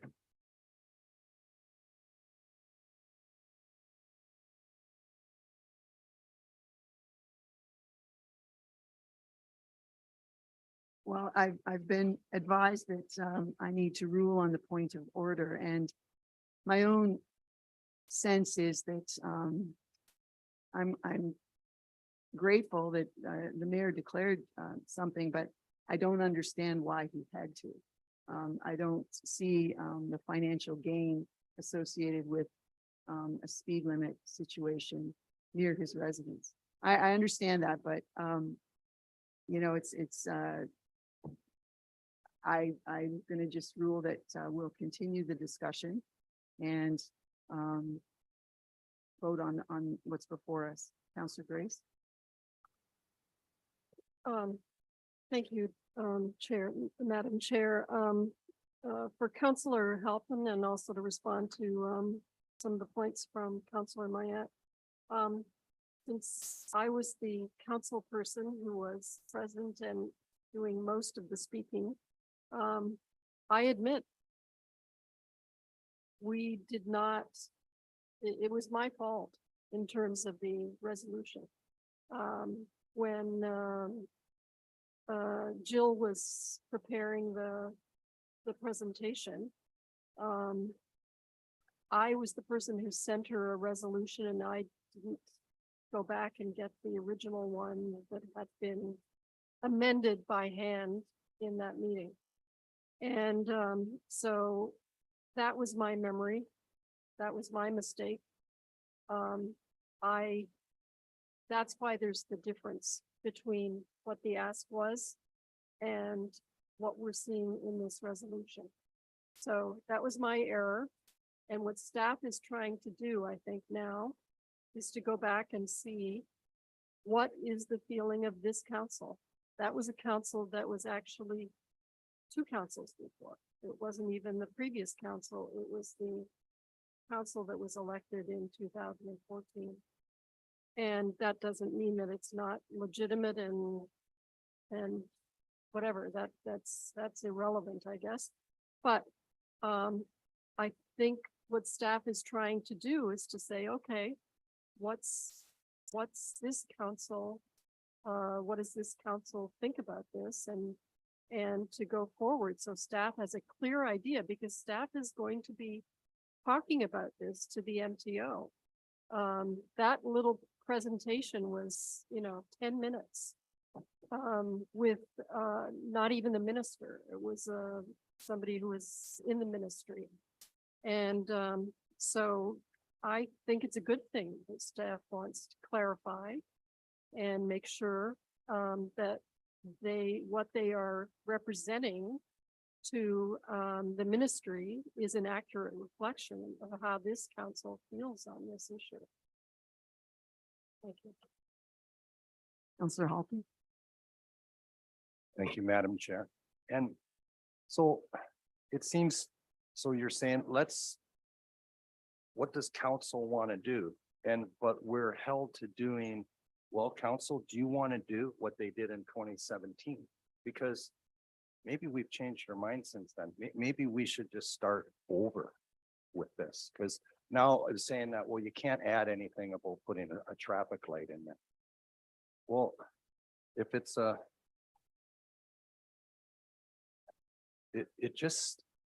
this just isn't sitting well with me. Like, you're asking us to reaffirm something from 2017 to say staff wants direction from what the council wants to do. But what if I want to put put a stoplight there or something? It's like we're given a choice to either approve something from 2017 or do nothing. Maybe the right thing to do is just have some direction for staff, to give some idea to staff, the things that we'd like to see, and start over with this. Thank Well, you. my sense is if we don't reaffirm what was said, which has the omission, that we basically said, you know, we're willing to accept a discussion in the future about this again. So that's my sense about this. Yeah. Sorry, Madam Chair. What is in front of you is a staff recommendation to reaffirm. If council does not reaffirm, the 2017 motion still exists. Right? The clerk, Thank you through you, Madam Chair. Yeah, I'm sorry. With the recommendation that's put forward in the report, it is basically saying, yes, we still agree with what was passed in 2017. If council does not pass this motion as prepared, then that is telling staff that they need to come back with some different ideas concerning this section of roadway. And if I may, also, there is nothing prohibiting whether this passes or not. There is nothing prohibiting council from having discussions with staff that may or may not include some sort of notice of motion or what have you to enhance safety. Safety is always somebody's concern. We don't control the speed limit for this section of road, but it's providing direction to staff. We're not changing anything today by the actual speed limit. Right. My last comment, I'm gonna, I don't want to reaffirm this. I want to start over. So that'll be my vote. Thank you. Madam Chair, could we vote on this?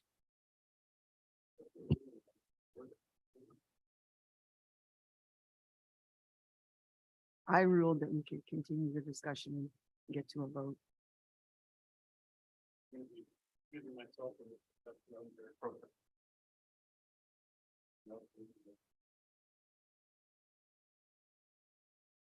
I'm sure just before we vote on this, I want to be absolutely 100% clear about this. This recommendation comes from staff. This is not a recommendation from a mayor or any other member of council. Is that correct? That's what I This, believe. this recommendation was written by staff. Is that correct, Jill? The mayor did not write this recommendation. Let's vote on the motion. Okay. Okay, so the motion we have, which was moved by one of those two over there, right? Vice Deputy Myatt and seconded by Councillor Grace is, can you just read the motion back again? The motion before the committee is the council reaffirm resolution number 56-2017, a motion relative to safety on or adjacent, sorry, my screen isn't big enough, on or adjacent to Highway 21 in the town of Saugeen Shores in order to direct staff on future discussion with the Ministry of Transportation. Thank you. All in favor of reaffirming? All those, you're in favor of reaffirming? No. Right. Okay.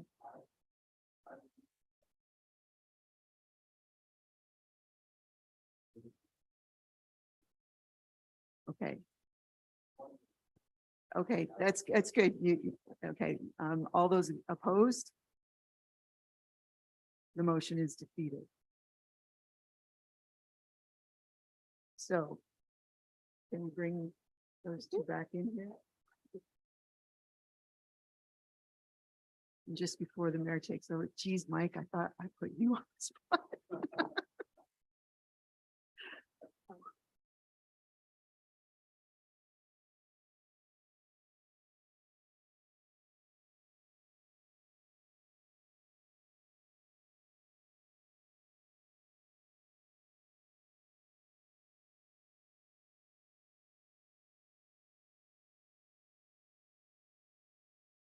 Okay, I'd like to then move on to item 4, staff report on the healthcare partnership discussion, kindergarten update, the manager strategic initiatives.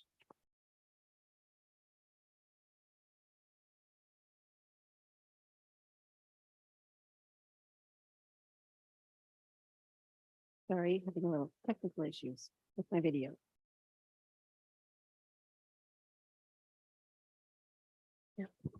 At the December 12th, 2022 Committee of the Whole meeting, Mayor Charbonneau noted that he would reach out to the Mayor of Kincardine to discuss a joint approach for healthcare recruitment. At the March 20th, 2023 Municipality of Kincardine Council meeting, a motion was presented and passed to start discussions to work jointly on this file, and staff have begun working to initiate that meeting and discuss next steps with Kincardine. Thank you very much. Questions or comments? The Vice Deputy Mayor.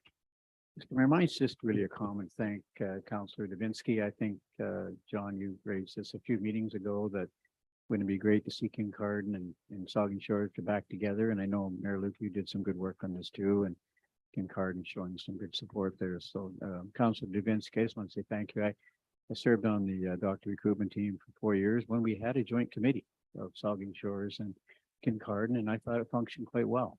And then I think Kincardine decided to pull back a bit, and the funding was withdrawn from Bruce Power because of that, I think.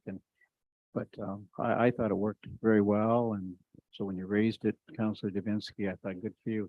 So good move and good work, Mayor Luke. And let's hope we can make this become a reality. Okay, thank you. Further comments? Yeah, that's why. Oh, yeah, Councillor Davinsky. I just want to say there's a new era in Kincardine and Kincardine Council. That's why I thought this might work. And Mayor Charbonneau has kept me apprised of what is going on. It's moving along, I thought, rather nicely. And hopefully down the road, we'll be a team and we'll get more doctors into this, our communities. Anything further? I just want to express thanks to the Council of Kincardine for agreeing to revisit this. I know they had some discussions before and some concerns, which led them to pull out of the partnership a couple of years ago. And I think having read through the media some of their council's comments, I just really appreciate their willingness to partner with us now and revisit that partnership, because I think it could be of great value to both of us, not only in terms of recruiting physicians, but in terms of recruiting healthcare professionals in general. And I think what we'll see, I hope what we'll see is a newly designed program, something different, perhaps from what existed before, that goes a little farther and helps us to find staff for folks up and down that healthcare system, because we need them in both communities and it needs to serve both of our communities. So very much looking forward to this partnership. There's a recommendation the council receive the healthcare partnership discussion, Kincardine update report for information. All in favor? That's carried. Now we're on to item 5, staff report on the 2022 council remuneration and expenses. Any report on that, the Director of Corporate Services? Thank you, Mr. Mayor, and through you onto council. Section 284(1) of the Municipal Act requires that the treasurer submit a report to council itemizing remuneration expenses paid to or on behalf of each council member and to members of all local boards. That detail of that report is found in the attachment. Thank you very much. There's a recommendation that council receive the 2022 council remuneration and expenses report for information. Questions, comments? Deputy Mayor. Thank you. I had sent this in. One member of council is not included in the report. Can we expect that will be updated? The Director. I believe Counselor Stack had been previously missing, and in the current version of the report, she is included. Okay, anything else? Seeing nothing, you've heard the recommendation, all in favor? That's carried. Now we're on to item 6, a staff report on the economic development update. And do we have the economic development officer? We do indeed, the economic development officer. Thank you, Mr. Mayor, and through you, I don't have anything further to add to the report, but I'm happy to take comments and questions from council if there are any. Thank you. The recommendation is the council approve the patio insurance threshold currently outlined in the sidewalk patio and sidewalk cafe encroachment policy as $2 million in liability insurance as part of the permanent changes to the policy, and the council receive the economic development update report for information. Questions or comments? The deputy mayor and then Councilor Davinsky. Thank you, and through you, I applaud the whole idea of patios and really like that we have more of them. And I can see the merits with the reduction in the insurance that we ask those businesses to provide. I have an interest though in making sure that we keep this comparable with other situations in town. There's quite a few number of other uses on public spaces or seasonal lease situations where we do require $5 million worth of insurance. So I'm happy to support this. However, I would hope that at some point that there's a review made of the other situations which are bringing community groups such as the fishing club onto public lands or seasonal leases such as the Harbor Light, and making sure that, you know, we're not providing an opportunity to one that maybe should be extended to other situations that are making use of public lands as well. Thank you. Okay, the Vice Deputy Mayor. Just my comment, I think it's, we need to just be consistent, that's all. The staff and the word permanently, I just, when I read it, I just wasn't sure. I guess, Mayor Luke, when it says permanently, you know, that could be 100 years. I guess we have every right, the future council's right, and staff to come back and revisit this when we want to, right? Correct? Yeah, absolutely. Council can change this anytime it wants to. Yeah. Any further comments? Okay, Councilor Davinsky. Oh, sorry, Councilor Davinsky, I had you already. Yeah, doesn't matter now because Vice Deputy Mayor Myatt brought it up. And I too was thinking about the word permanent in there. Permanent to me says it's like it'll never change. The CAO. Yeah, through you, Mr. Mayor, I think just to provide a bit of clarity for council, the patio pilot policy as it previously existed was brought forward to council every year. Last year, council made the decision to make it a permanent policy of the town, so it didn't need to be reviewed annually. So the word permanent is in the sense that it's the policy is not being reviewed annually as it was done in past times, but that doesn't preclude council from updating or making changes to the policy at any point in time. Okay, it's just that it says permanent changes. And that bothers me. I could see it as part of the changes to the policy until further notice, or something along those lines. What this stems from, right, is the changes that were made as a result of the pandemic. So they were originally introduced as temporary changes as a result of the pandemic, and then council subsequently made them permanent. So the language you see here is coming from a reference back to that. It's part of the permanent changes. And when they reference the permanent changes, they mean the changes that were once temporary and made permanent. You see what I'm saying? But none of that precludes us from changing it again, which, you know, in the case of the pandemic, we had a permanent bylaw, which we changed at the drop of a hat, right? As a result of the pandemic. And then we made those changes permanent, right? So I don't think you should get too hung up on that language. Council is always able to change these policies on the recommendation of staff or on the motion of any member. Okay, Okay, I'll take your word for it. I appreciate that. Are there any further comments? I think this is I think it's a good change. It was a positive change. The $5 million liability insurance, I think is a little heavy anyway. I certainly agree with the deputy mayor that I think it's worth reviewing those insurance requirements across the board. I'm not sure on whose desk that might land, but I think as you go forward and you're looking perhaps renewal by renewal of these leases, I think it's worth having a serious, asking seriously whether or not the $5 million threshold is required. It is a significant rate increase for a business owner to pay between to the $2 million and $5 million threshold. So it's a great burden to impose. And I think we have to have, or ought to at least have good reason to do it. So anyway, perhaps that's something you staff can take and consider. If there's nothing further, then you've heard the recommendation. I'll ask all in favor. That's carried. No. Item number 7, a staff report on notice of consideration of council to stop up and close a road allowance and declare the land's surplus by resolution, and the clerk. Thank you, through you, Mayor Charbonneau.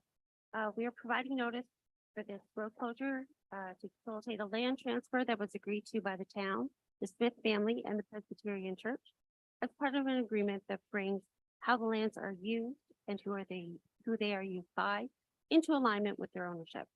The agreement was endorsed by council at a regular council meeting on March 14th, 2022. The notice will be posted on the town website, in the town office, and in a local newspaper. I welcome any questions from the committee. Thank you. The recommendation is the council receive the notice of consideration of council to stop up and close a road allowance and declare the land surplus by resolution. Report for information. Questions or comments? The deputy mayor. Thank you, and through you. The mapping that's included, that would go out with the public notice either on the website or to the newspaper, it's not defined really clearly what road we're talking about. So if I could ask for a little better delineation on the map of where the section that would be closed is. It's not 100% clear on the mapping that is attached to our report with the public notice. Thank you. Okay, thanks for that note. Anything further? Seeing nothing, you've heard the recommendation. All in favor? That's carried. All right, now we're on to the 8th and final report, staff report on sale and other disposition of land policy, and the clerk. Thank you, through you, Mayor Charbonneau. Staff is pleased to present an updated sale or other disposition of land policy. We worked with the town solicitor to prepare a policy that met the legislative requirements and provided council with the tools necessary to consider the disposition of town-owned land in an open and accountable manner that is responsive to the needs of the community in terms of housing initiative and the future innovation park. The policy outlines how property valuation, public notice, and the declaration of surplus land would happen, and the limited exemptions that may be allowed. I welcome any questions that the committee may have.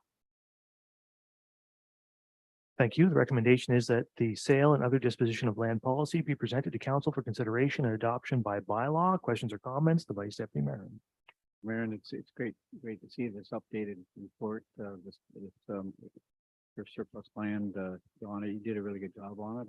I read through the fine tooth comb, and I think it's something now that it's going to lead to some really good things happening in our community, and of course one of them could be use of surplus land for our housing needs. Not a given on this table, but it's something that we'll be hopefully considering in the near future. And I guess the question I have to you, Mr. Mayor, to Kara, if this bylaw gets approved in a couple of weeks' time, I suppose, would it be? And was that what we're thinking? 2 weeks' time.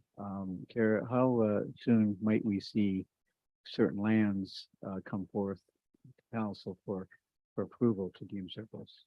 Diego. Yeah, thank you for the question. I think one of the pieces we were waiting for was for this policy to move forward.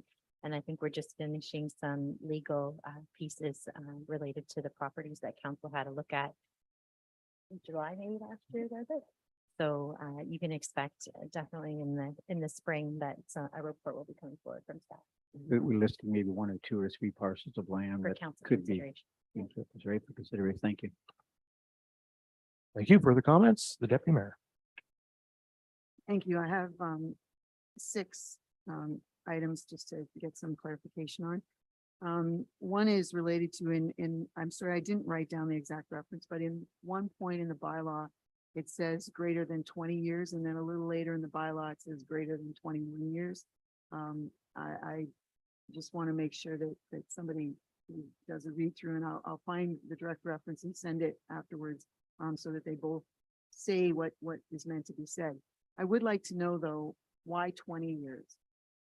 Where did 20 years come from? Is that a provincial situation? I see a head shaking, so I'll accept that. I did want to ask for a definition in plain English. What is meant by fee simple? This is in the disposition situation. It talks about let me find it.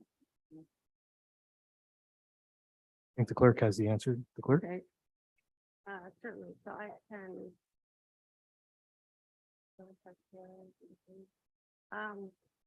So it means that. So permanent and absolute ownership of land with the freedom to dispose of it at will. So any person who purchases it, they own it, they're free to use it as they will and dispose of it as they will. There's no additional requirements put on them in terms of this land, so they may dispose of it again as they will. thank you. And in the validation or value or valuation section, which is section 3 of the bylaw, the use of the word or, so there's 6 items that could, the valuation could come from the use of the word or. There are any of them, but it also says including but not limited to. I'm concerned about the list, which I'm assuming has come from somewhere. The one that certainly jumped out at me was 3.1.2, which is the value assigned by the Municipal Property Assessment Corporation, MPAC. We've just recently been through a budget process where, of course, we use numbers related to MPAC assessments, which, most people in town couldn't understand why we're using those as the average house situation, but it's because market values are not even necessarily always very close to the MPAC assessment. So I have some concerns about the use of the word or in this section, and the particular item that would suggest that value assessed by MPAC could be the value that would be used when I don't believe that that's reflective of market value in our community.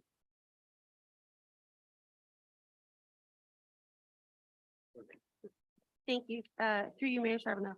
So with the way this policy is worded, the power to choose how the property is valued lies with council. So some of the information that council may request from staff to be provided may include the impact assessed value. And so certainly that information can be provided. However, that certainly by no means is what council must choose in any situation. It would not be upon the land purchaser to determine that that is the valuation that council must use in determining the price of the property. Does that help? It's one of the tools is a better way. Just 3 more for clarification. In the exemptions, 5.1.7, it's an interesting sentence that's there. I'll just read it and then ask you to explain it to me in a slightly different voice. It says real property that vested in the town by bylaw, operation of law, or otherwise, which neither the town nor the registered owner intended to vest. Can you just explain to me how that would lead to an exemption from this? What would be an example of a piece of property that would lead to this being an exemption? The CAO.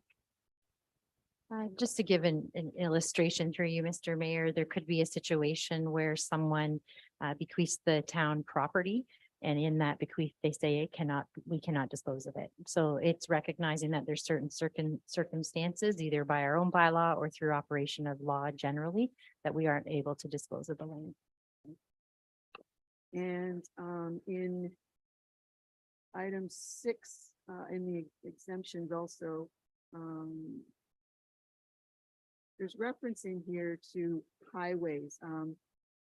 One of the exemptions, 6.1.3, land, it's deemed as an exemption, land that does not have direct access to a highway if sold to the owner of land abutting that land.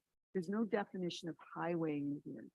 So, because we have different, in the list of definitions, we have different categories of roads.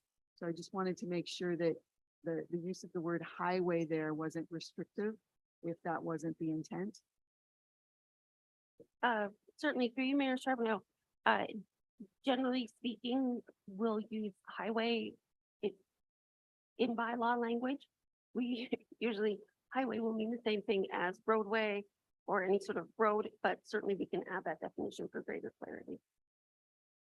And my last point is in 8.4, which has to do with in 8.4, which is related to the terms of this position. It talks about if an agreement of purchase and sale is prepared in accordance with the factors that council has deemed appropriate. 8.4 deals with adjustments to that later on. And in particular, when we get to the end of that section, it's giving authority to the CAO or designate related to items that are not substantial in nature. There's no definition of what is substantial. So if you could just give me an example of a substantial item and a not substantial item that might fit into this. Because it is delegating council authority beyond the agreement that council has agreed to. There you go. Through you, Mr. Mayor, and again, this is just for illustrative purposes, but I would offer, I would not have the authority to offer up a different piece of land, but if the lot line needed to adjust by 6 inches or a foot, that would be, I would think would fall under this, that it would be within the intent of council when they approve the agreement, and as long as it still remains in that intent, then we can execute on small minor changes. Thank you. Okay, are there further comments or questions? I don't see any. You've heard the recommendation, so I'll ask all in favor. That's carried. Okay. So now we're on to 8.4, which is Community Services, Parks and Recreation. We have 3 reports there, and the first one is the staff report on the 2022 annual drinking water system update. And I guess we'll turn that over to our operations manager, Mr. Gill.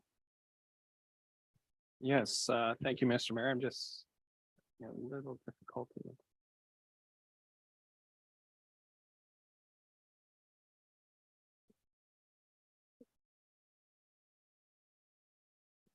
Okay, well, I apologize, but I've lost my video link here.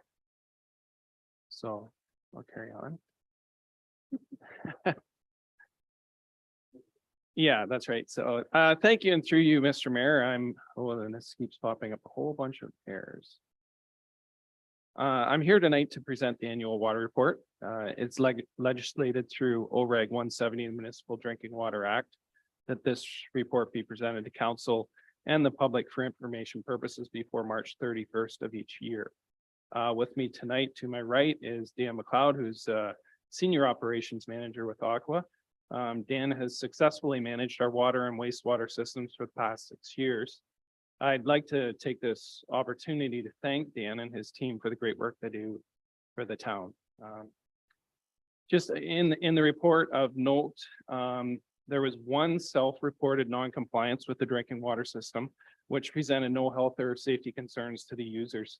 I want to make a note that self-reported incidences means that Aqua notified the ministry upon the discovery of the error. This incident occurred when a microbiological drinking water samples did not arrive at the laboratory for testing. It was discovered that the courier company sent the samples on the wrong delivery vehicle, causing them to not arrive within acceptable amount of time. Upon discovery, the issue was resampled and immediately taken to the laboratory. You'll also see that table 1 of schedule 22 summary report indicates an occurrence. Some of council may recall that this was brought forward in the 21 drinking water inspection report that came through council. The reason it is noted in this report is because the ministry drinking water inspection was performed in February in both years, which causes a slight overlap between their inspection period and the summary reports.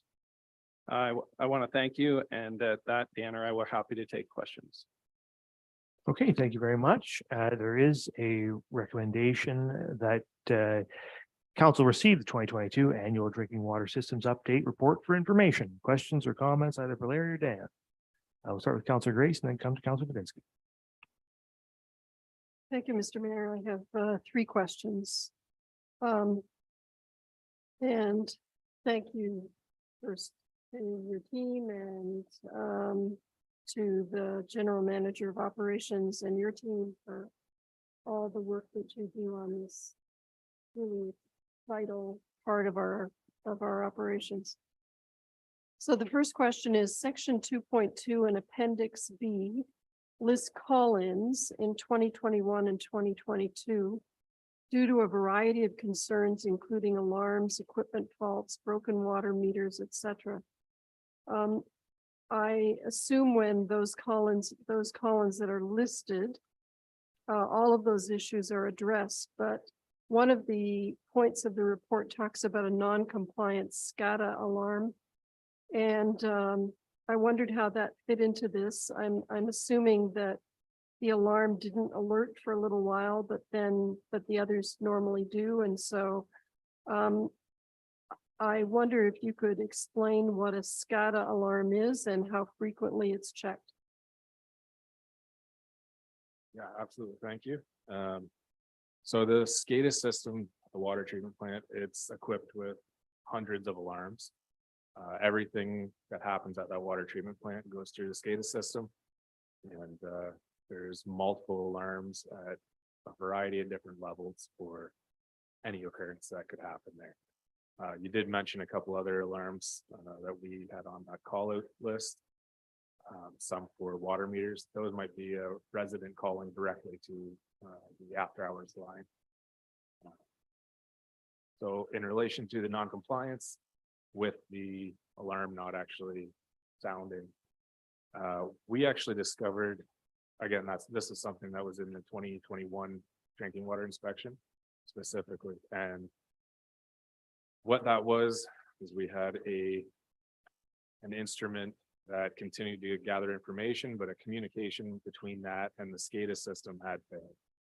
The SCADA system didn't recognize the failure, and obviously no alarm could have been sounded without that recognition. So we did discover that, and were able to confirm that there was no issues with the instrument, how it was recording, and the information that we had provided. However, given that there was a failure and there wasn't an alarm present, we did have to contact the SCADA integrator to physically go into the back end of that SCADA system and install what we call a heartbeat alarm, essentially a communication alarm that tells the SCADA system it's still in constant communication with our instrumentation.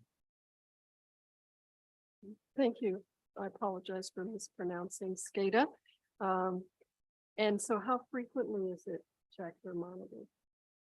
Yeah, so our SCADA system, we have operators that are confirming, trending, alarm banners, everything on that SCADA system every single day, including weekends, holidays. We have staff that review that system every day, multiple times a day. It's good to know. Two more questions, Mr. Mayor, if I could. The list of community complaints, it was interesting to read, certainly sort of a more heavy load in the wintertime, gives us a sense of the variety of complaints and the amount of staff time that's needed to respond. So when these incidents occur, does town staff do this? Is the Aqua part of that response? Thank you, and through you, Mr. Mayor.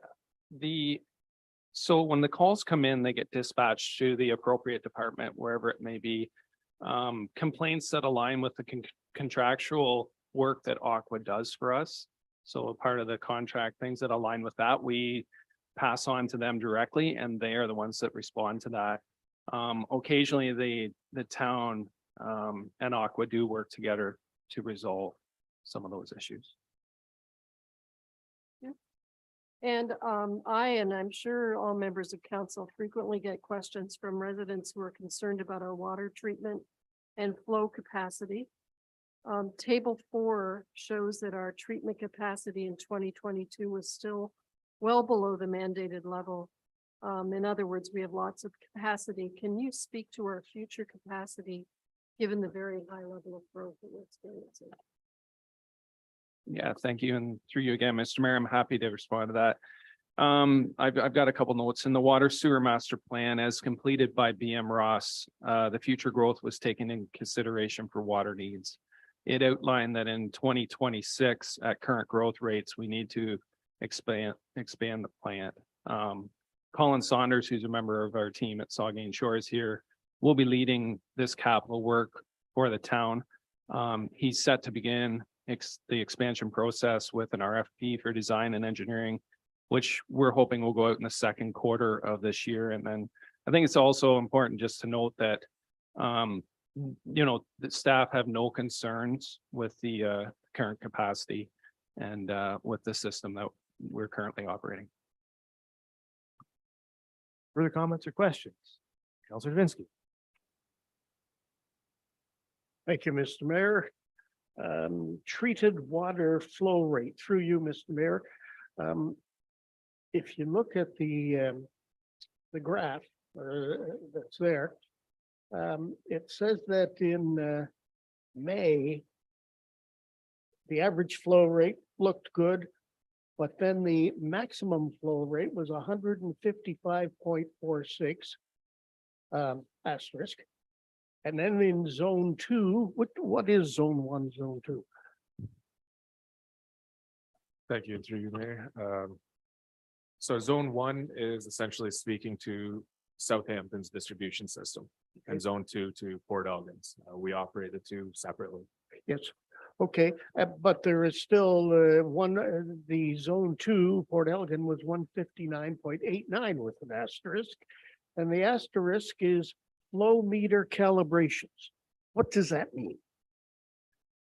Thank you, through you. So annually, we have a requirement to have our instruments verified. So we've brought in a third-party company who sets up instrumentation on the meter and simulates maximum signal, which essentially tells us that, yes, that meter is still able to perform properly.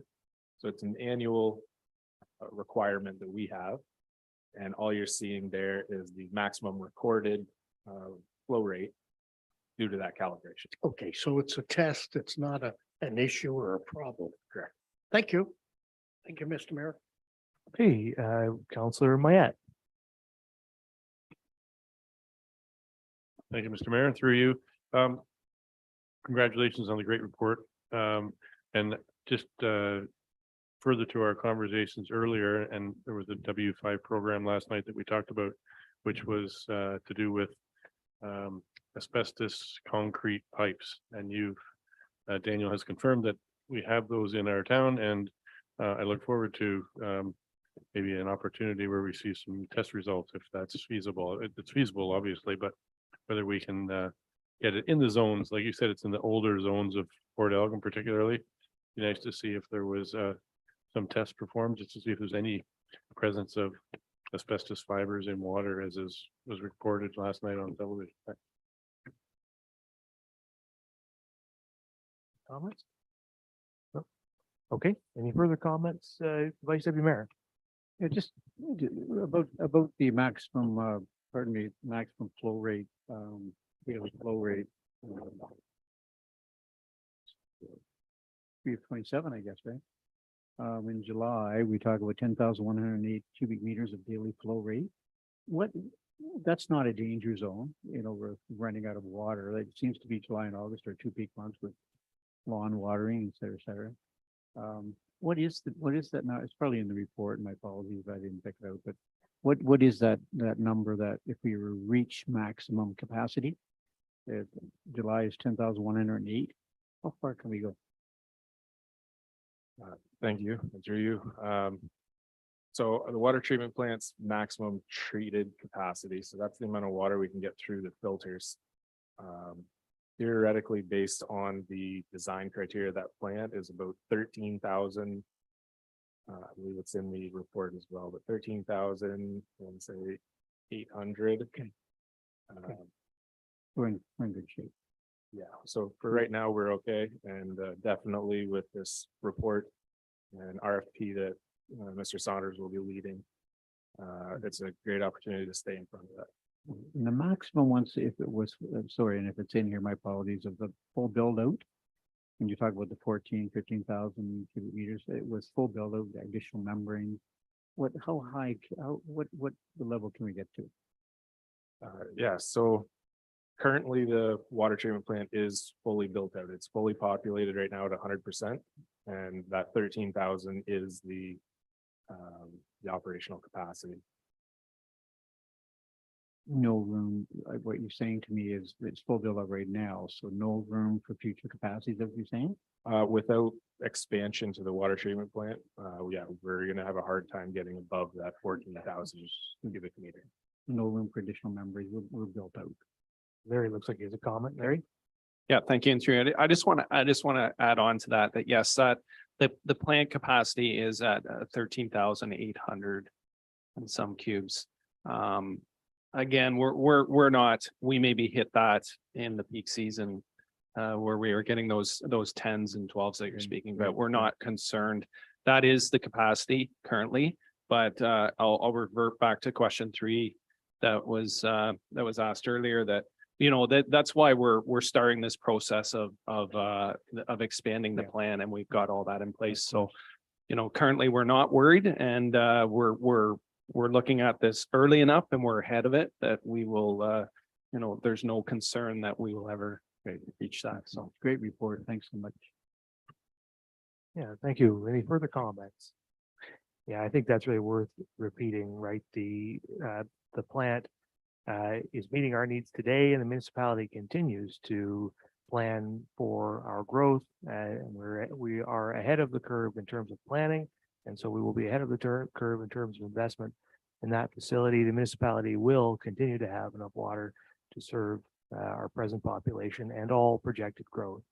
And I think it's also a good report in that it indicates that there were no exceedances with regard to any situation where where I guess the way to put it is the water has always been clean and has been I think safe for the public. So I think that that's a really important message coming out of this. I did want to ask the one question about the one non-compliance with regard to the courier and the issue that we had with getting our samples to the lab in the timing that's required. So I just wonder, can you give us just a little bit more detail? In what way have we followed up with the lab? My understanding is the lab has responsibility for that courier service, but obviously it's critical for our operations. I assume that you've had some follow-up with the lab, and also that you're monitoring that situation to make sure that it doesn't happen again. And if it does, that, steps are taken. Yes. yes, it's my understanding at the time when the occurrence happened, that they did reach out, and Aqua did their due diligence of reaching out to the lab, the contracts courier company.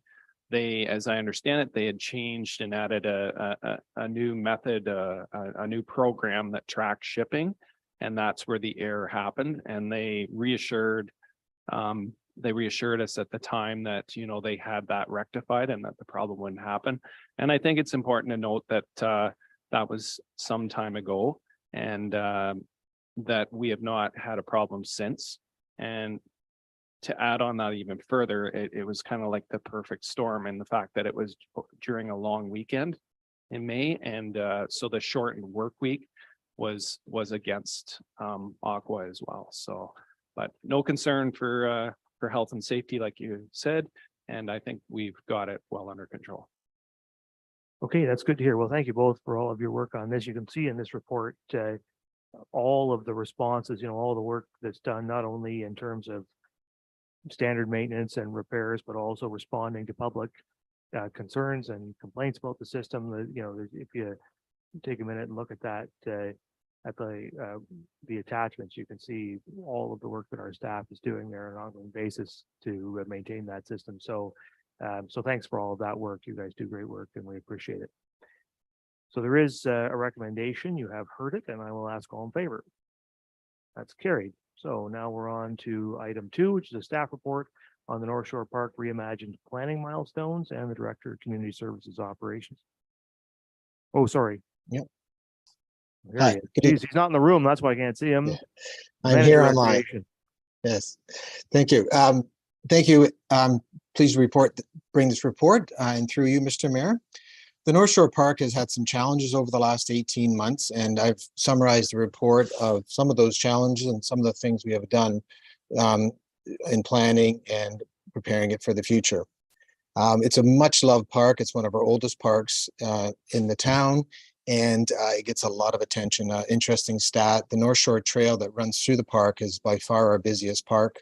And in the summer, it gets over 700 people a day walking through that park.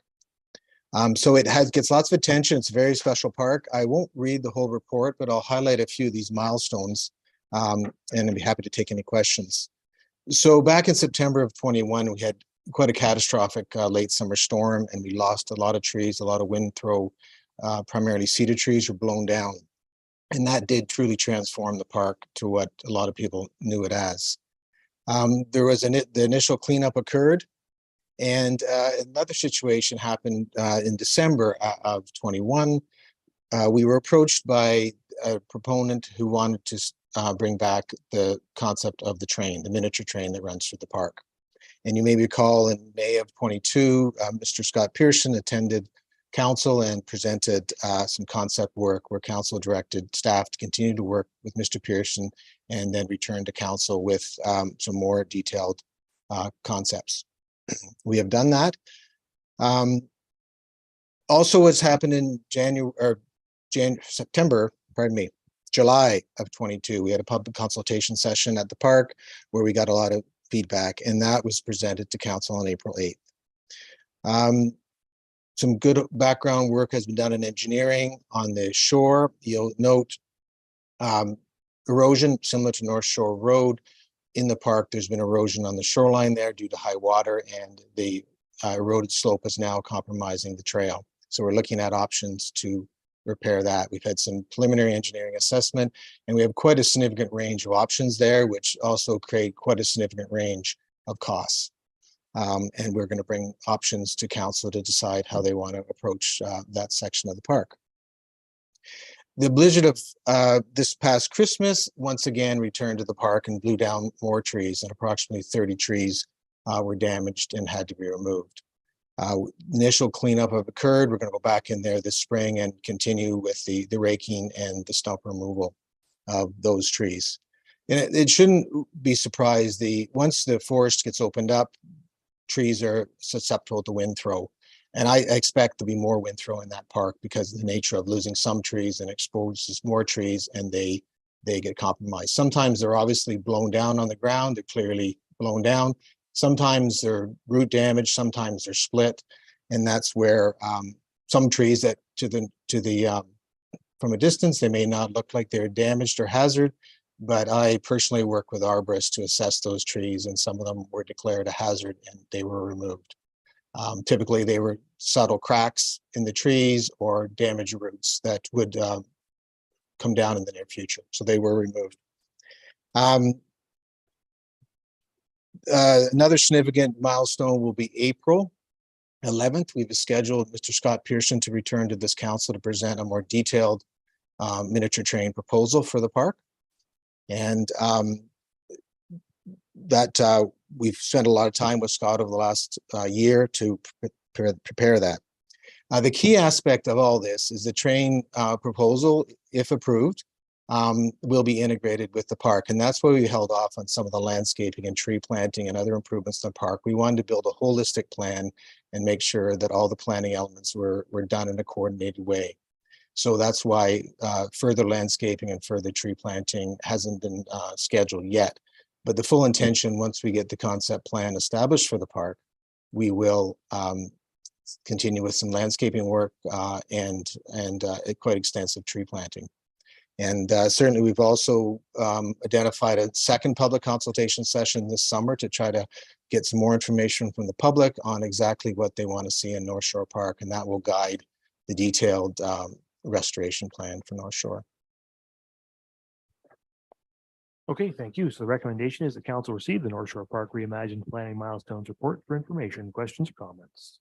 Councilor Halpin. Thank you, Mayor, and through you, Mayor. Looking at this report, I just want to say I'm really pleased that there'll be a second public consultation session for this. I think that's a wise thing to do, and I'm happy to see that. Thank you. Thank you. Further comments? Vice Deputy Mayor and then the Deputy Mayor. Yeah, thank you, Mr. Mayor, and thank you for your report, Frank. And on September the 9th, 2021, I was sitting in my living room and in a Zoom call with the Conservation Authority and looked out and I saw this sheet wind. It was just devastating, but knocked over 3 wonderful 100-year-old maples in my driveway.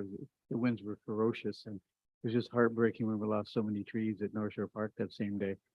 And Frank, if I've had one person mention to me, I've had 101 mention to me about how many trees we've lost down there, and it's really good to see in your report that there'll be a tree planting happening through a planning process at North Shore Park. So that's good news. It's quite obvious we would be replanting trees there, but no one asked for that significant storm back in September 2021, and no one asked for the recent storms where we lost more cedar trees. It is heartbreaking. Frank, how many trees do you figure that we've actually lost in North Shore Park? And secondly, you talked about tree planting program in your report, which is great news, as it should. And how many, what kinds of trees, a significant number of trees will be replanted, Frank? Do we know that yet? How many approximately did we lose? 200-300? I'm not sure. In the first storm, we lost approximately 175, and then last Christmas storm, approximately 30. So that's well over 200 trees, and that's where we're going to retain a landscape architect and also work with the public input to decide what species of trees, what size of trees. Do you want densely clumped areas? Do you want more spaced out trees?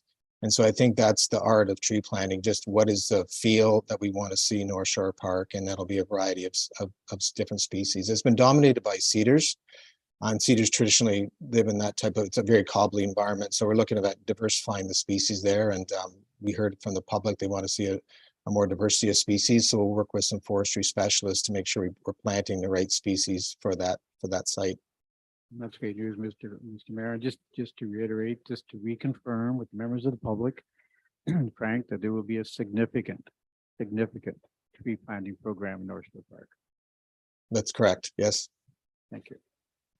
Deputy Mayor. Thank you, and through you, your last comment about significant tree replanting is a good one to hear. The beginning of your report talks about this park as having a large area of treed passive space. I don't think that that's true anymore, so it'll be nice to imagine getting back to that. I just want to express concern about the level of funding that there's $800,000 sitting there in budget money right now, and with the potential for upwards to $750,000 already being talked about for next year's budget. There are parts of Saugeen Shores that are just crying for park space where people actually live. And at some point, I can appreciate about rehabilitating a park and creating a nice amenity space, but at some point we have to justify dollars being spent in areas where there are needs for recreational passive park areas very close to large residential areas. North of the river in Southampton, there isn't even a park in that area, but there's growing areas in Port Elgin where there aren't places for kids to play.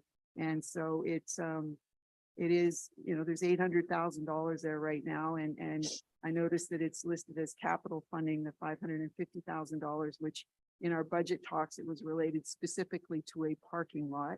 But now it's referred to as capital funding. And the shoreline stabilization, $0 to $700,000. I appreciate that, the shore matters, but at a certain point in time, Mother Nature is going to do what she's going to do. And there are other places that need significant spending on parks. that, we can't just keep adding to, budgets like this. Thank you. Yeah, thank you, Councilor Dubinsky.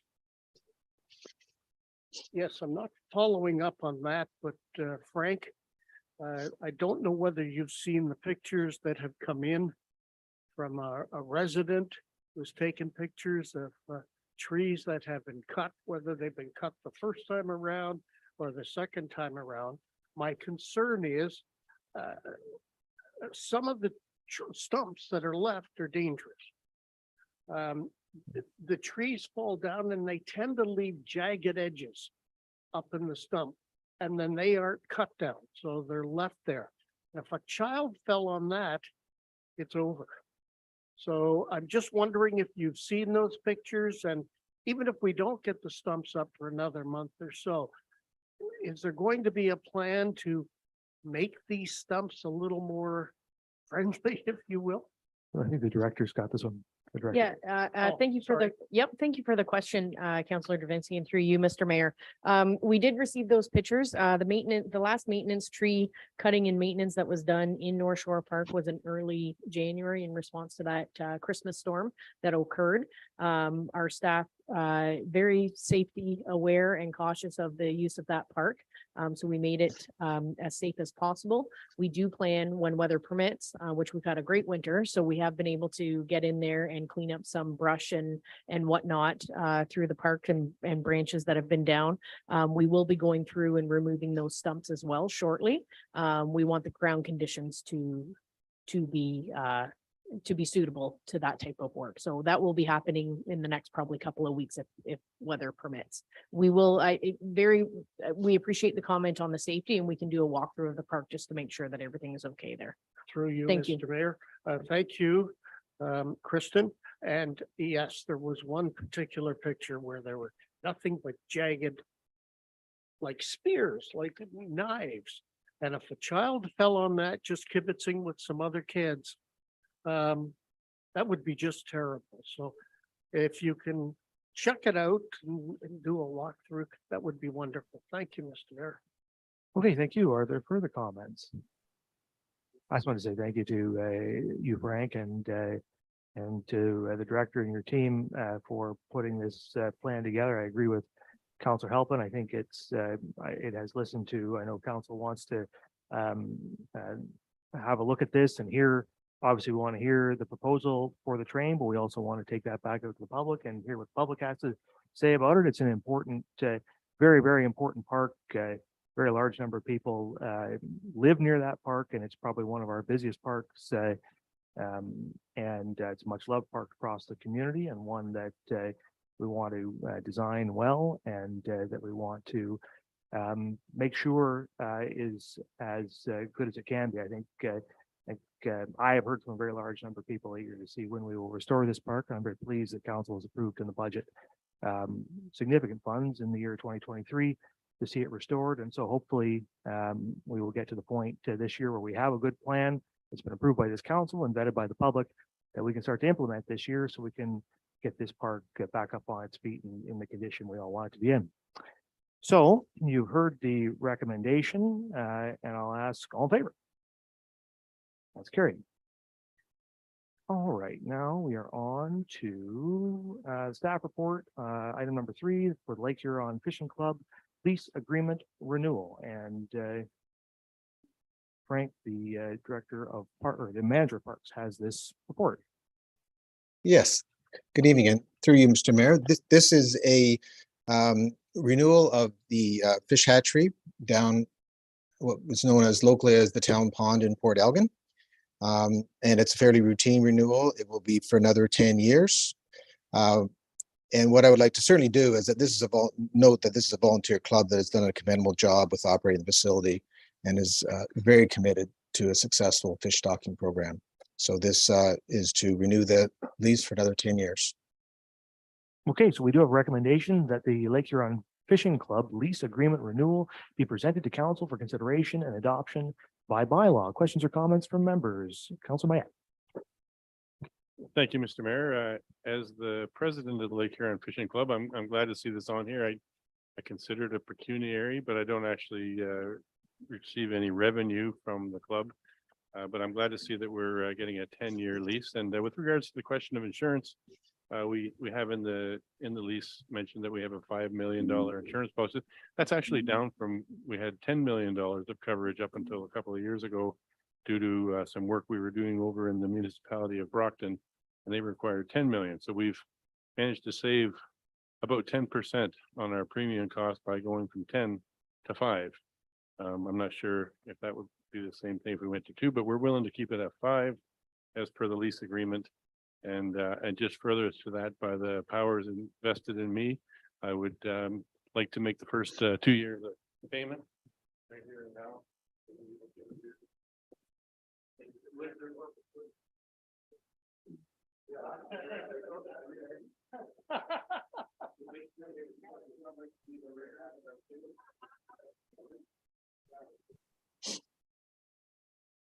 Okay, thank you for that. That's all paid up. Good news. Further questions or comments? I'm saying, well, I just would say on behalf of council and on the community, you know, the Lake Huron Fishing Club is really a tremendous organization that we have been very lucky to have as a tenant in that location for a very long time. And we're extremely fortunate to have the fishing club as a tenant, and you do a lot of great work across our community. So I'm obviously eager to renew this lease. I would say, and sort of just harking back to our conversation about liability insurance earlier, this is where you can see some of the differences in what considerations might be available, right? What the Lake Huron Fishing Club is doing is different from what a restaurant patio might be doing. And so these are the things you need to sort of talk to your insurer about and get some feedback on whether or not, you know, those things, what the level of liability insurance ought to be. And so I know the town's doing that work, and this is a case by case basis. In this case, they're recommending 5 million, and in other cases it might be different depending on what that use is. So just a bit of a note. Are there further comments? I think I did read the recommendation. I think I did. Yes. Yes, I think I did. So if there's nothing further, then I'll ask all in favor. That is carried. Thank you. Okay, so now we are on to protective services, and we have a staff report on an update to bylaw 53, 2005, a bylaw to establish and regulate a fire department and the fire chief.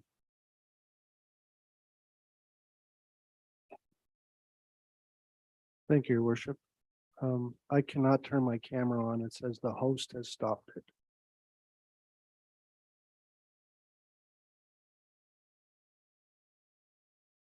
Probably.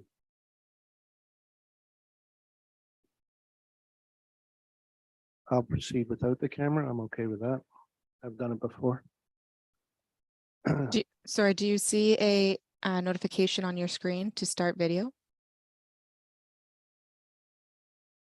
No, it says you cannot start your video because your host has stopped it. No, there, I just got start my video.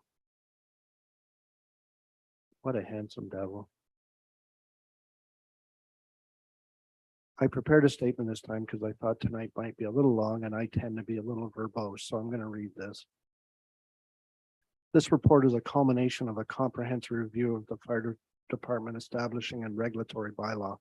The last bylaw was passed by council of the day in 2005.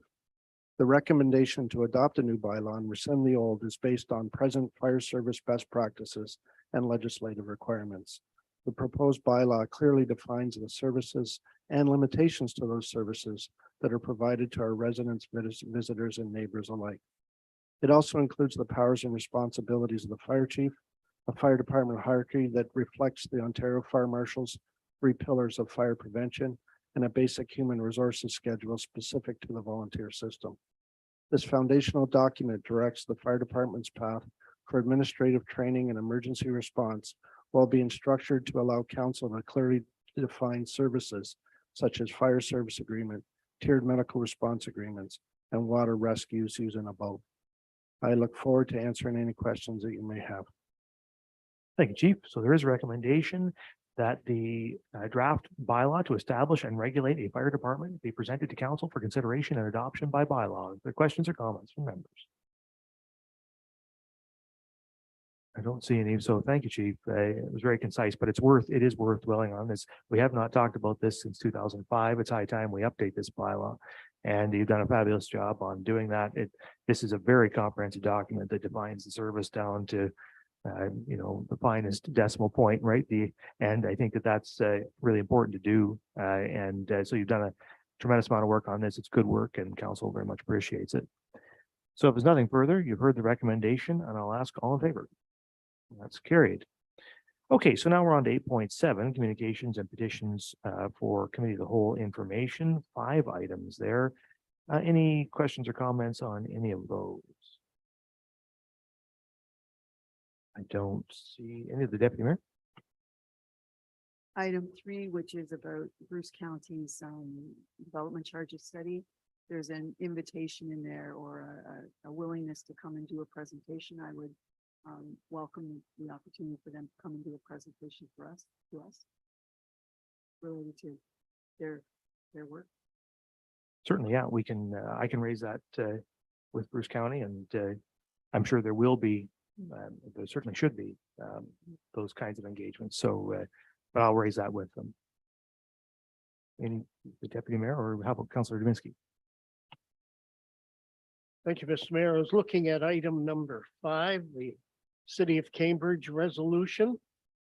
I think we should take this resolution, put in our name and send it to the necessary people that it has to go to show that we here in Saugeen Shores do indeed support a mixture and I think I'm kind of proud of what we've got with the town staff. Maybe use one more, maybe 2 more counselors that are female, but I think this would help solidify, show where we're coming from. So is that a resolution then to endorse the resolution from the city of Cambridge? Yeah, or create our own. It's much easier to endorse the resolution of the city of Cambridge. Okay, Okay, so that's moved by Councillor Davinsky. Is there a seconder? Councillor Halpin, any discussion on that item? I don't see any, so all in favor of that. That's carried.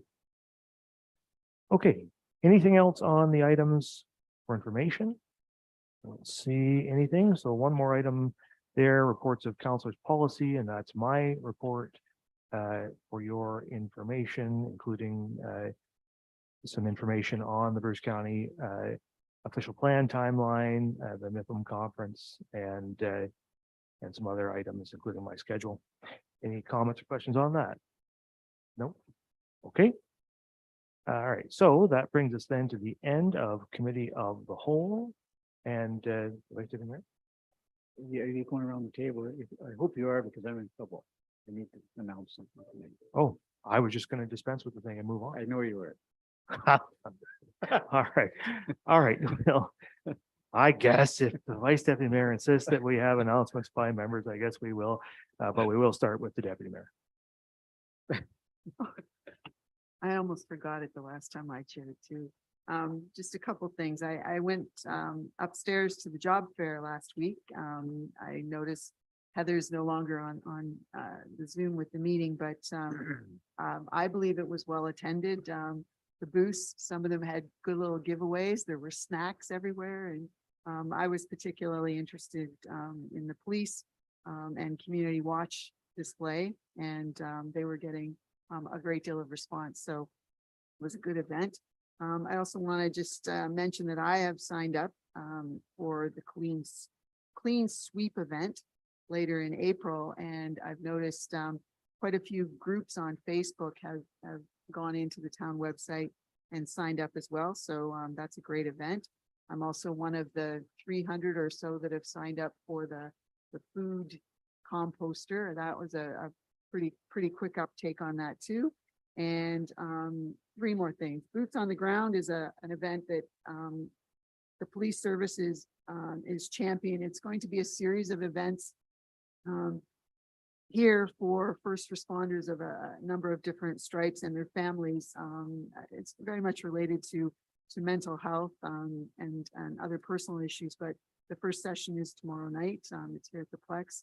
Great program and I hope that it's very well attended.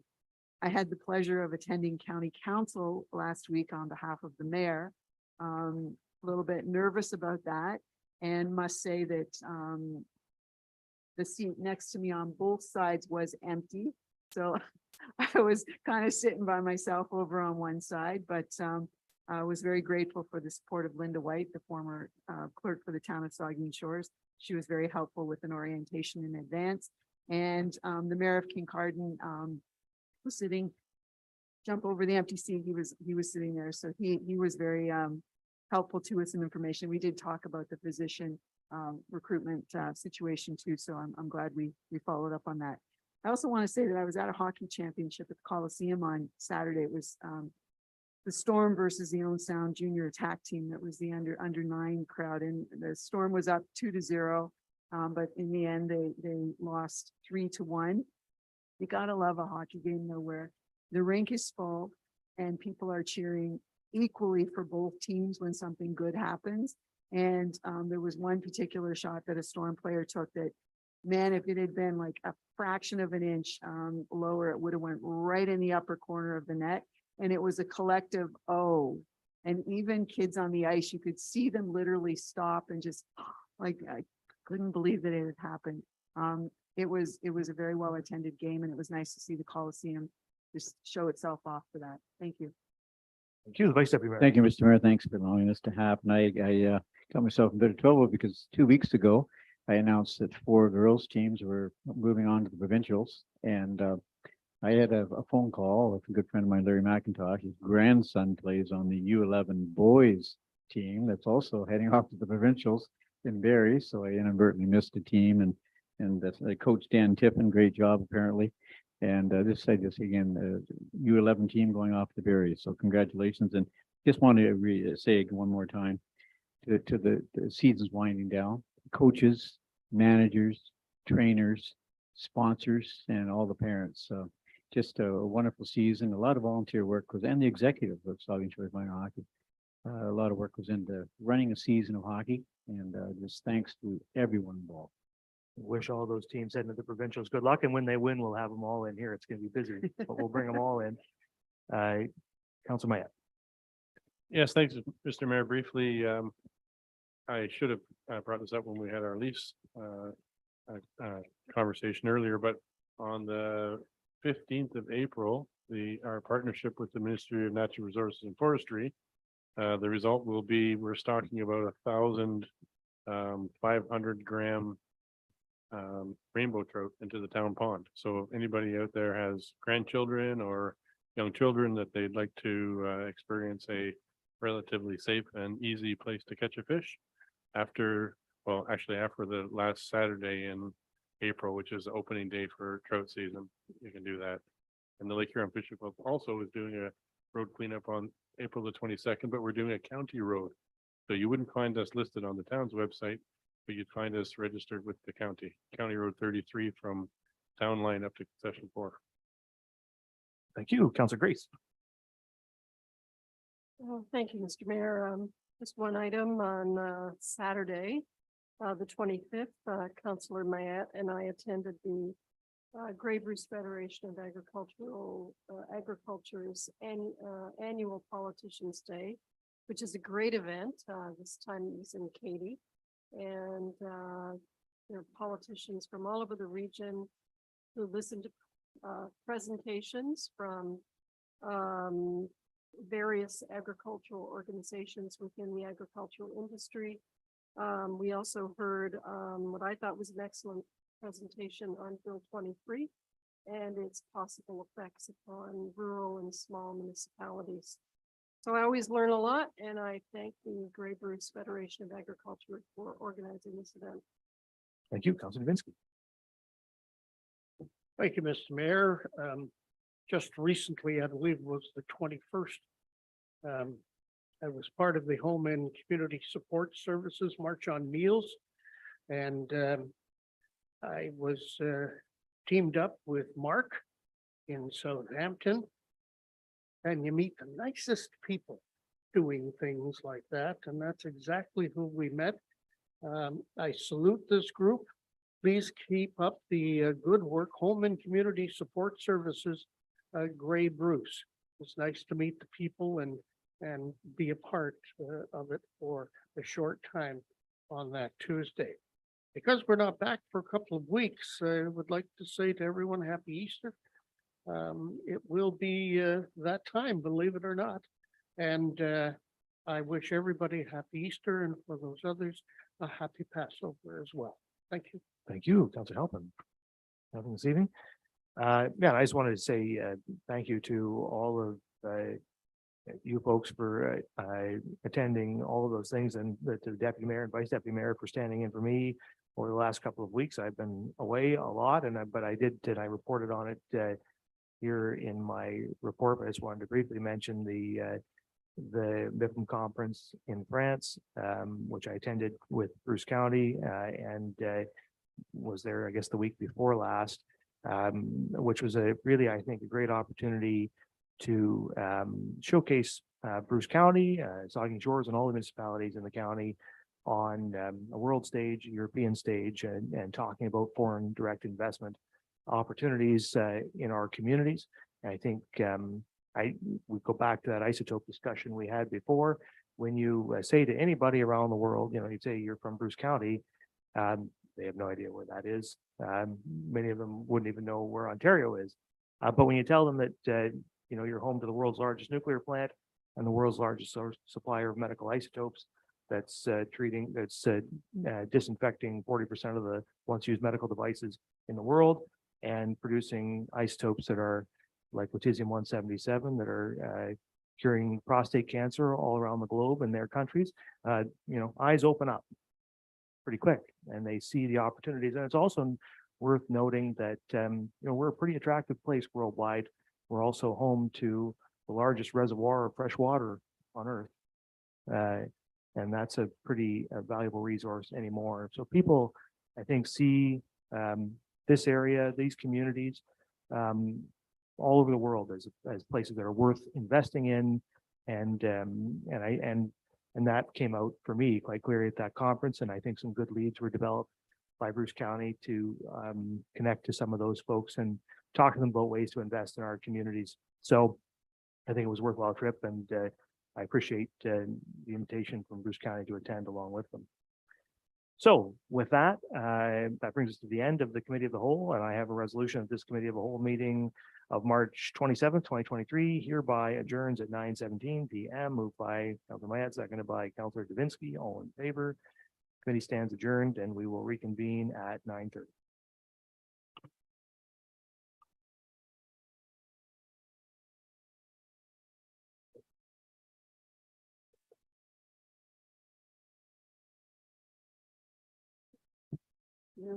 Your comment about the children of the day. Yeah, it's paid to either. It's very dangerous. What happened was they didn't.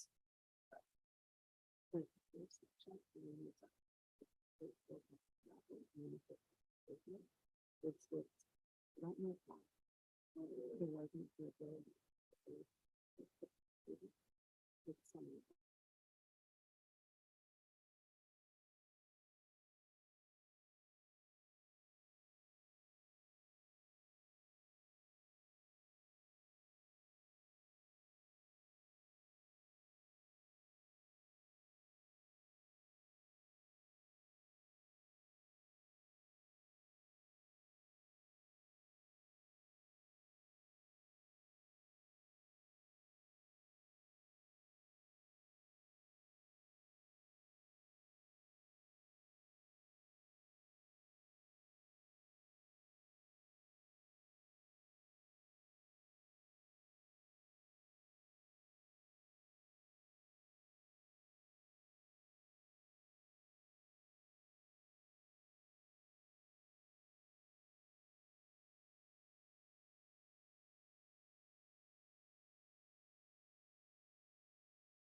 Oh, hello. Reconvene this, please, everybody.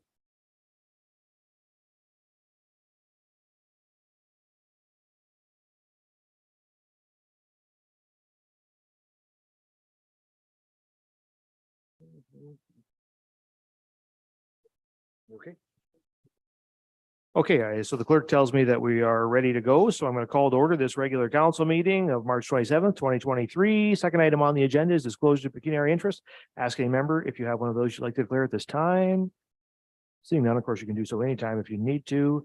We're moving then on to additions, deletions, amendments. Don't have any of those. Also, no public meeting. So we're on to adoption of minutes. And I have a resolution. The council adopt the minutes of the council meeting of March 13, 2023, and note and file the minutes of the committee of the whole meeting of March 13, 2023 as presented. Is there a mover and seconder?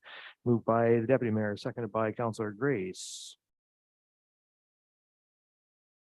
Any questions or comments? Any of those sets of minutes? Seeing none, all in favor? That is carried. All right, now we're on to reports of the committee of the whole. The first one is a committee of the whole report around the Aaron Eldersley Tile Drain Loan Program review.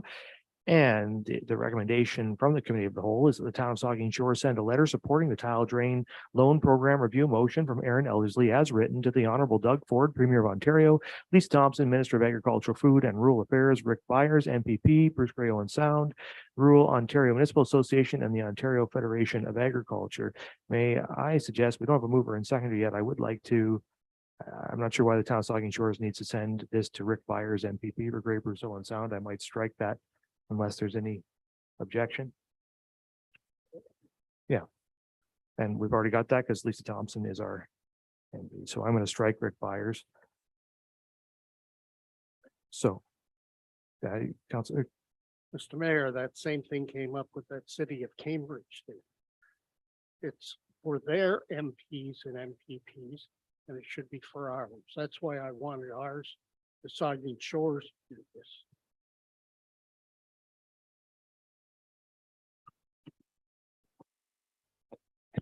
Okay, there you go. Remember that for 2 weeks from now. Hello, there we go. Remember that for 2 weeks from now, because that's going to come back at regular council, and we can make those amendments just like this at that time. Okay, great, thank you. All right, so is there a mover and seconder for the recommendation? Moved by the vice deputy mayor, seconded by the deputy mayor. Any discussion? Seeing none, all in favor? That is carried. And then the second report of the committee of the whole is Community Services, Parks and Recreation report regarding Basra lease agreement and the Aquatic and Wellness Center operations. There is a recommendation from the committee that council pass a bylaw to authorize a 54-month lease agreement with Bruce Area Solid Waste Recycling for the property located at Lot 12, Concession 14. And two, the council approve the recommendation that the Aquatic and Wellness Center be managed and operated by the municipality. Is there a mover and seconder? Moved by Grace, seconded by Davinsky. Questions or comments? Seeing none, all in favor? That's carried. All right, then we're on to reports of municipal officers and committees. And the first is a planning committee report. And there is a recommendation from the committee that council approves zoning bylaw amendment Z 2022-076 for lands described as TP part lots 10 to 12 South Oak Street, part lot 12 North Huron Street, reference plan 3R4412, parts 1, 2, 3, Southampton Town as attached, and the necessary bylaw be forwarded to council for adoption. And two, the council approves zoning bylaw amendment Z 2020-056 for lands described as TP lot 13 North Gosford, less reference plan 3R2374, part 8 Southampton Town is attached, and the necessary bylaw be forwarded to council for adoption. And three, the council pass a bylaw to authorize a pre-servicing agreement with Barry's Construction and Installation Limited for the Northport Meadows subdivision phase 2. Is there a mover and seconder? Moved by Councilor Mayette, seconded by Grace. Any questions or comments? Seeing none, all in favor? That is carried. And then we're on to the second one, which is a report of the Municipal Heritage Committee. And there is a recommendation that council endorse the recommendations contained within the Municipal Heritage Committee report. Is there a mover and seconder? First and foremost, moved by Grace, seconded by Huber. Comments from the chair? Yes, thank you, Mr. Mayor. Just a couple of comments to clarify and get some background on the committee report based on several questions I've received. Some background, the town's municipal heritage register as it exists now has 126 properties on it. Only 8 of those are designated, provincially designated, although there are a total of 12 designated properties in the municipality. For some reason, 4 of them are not on the heritage register. But more importantly, the register as it exists now doesn't just simply list addresses of the properties that are on the register. They contain very often photographs and descriptions of most of the properties, and it's a reservoir of valuable heritage information, which has been collected and researched through the years by various heritage committees. And it's useful information for creating walking tours, for creating our heritage plaques.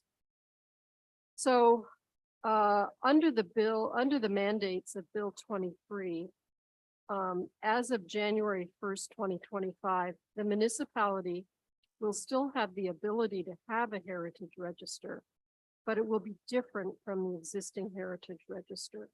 And any currently listed properties that have not started the designation process by that date, January 1st, 2025, will be removed from the register and will not be able to be on the register again for at least the next 5 years.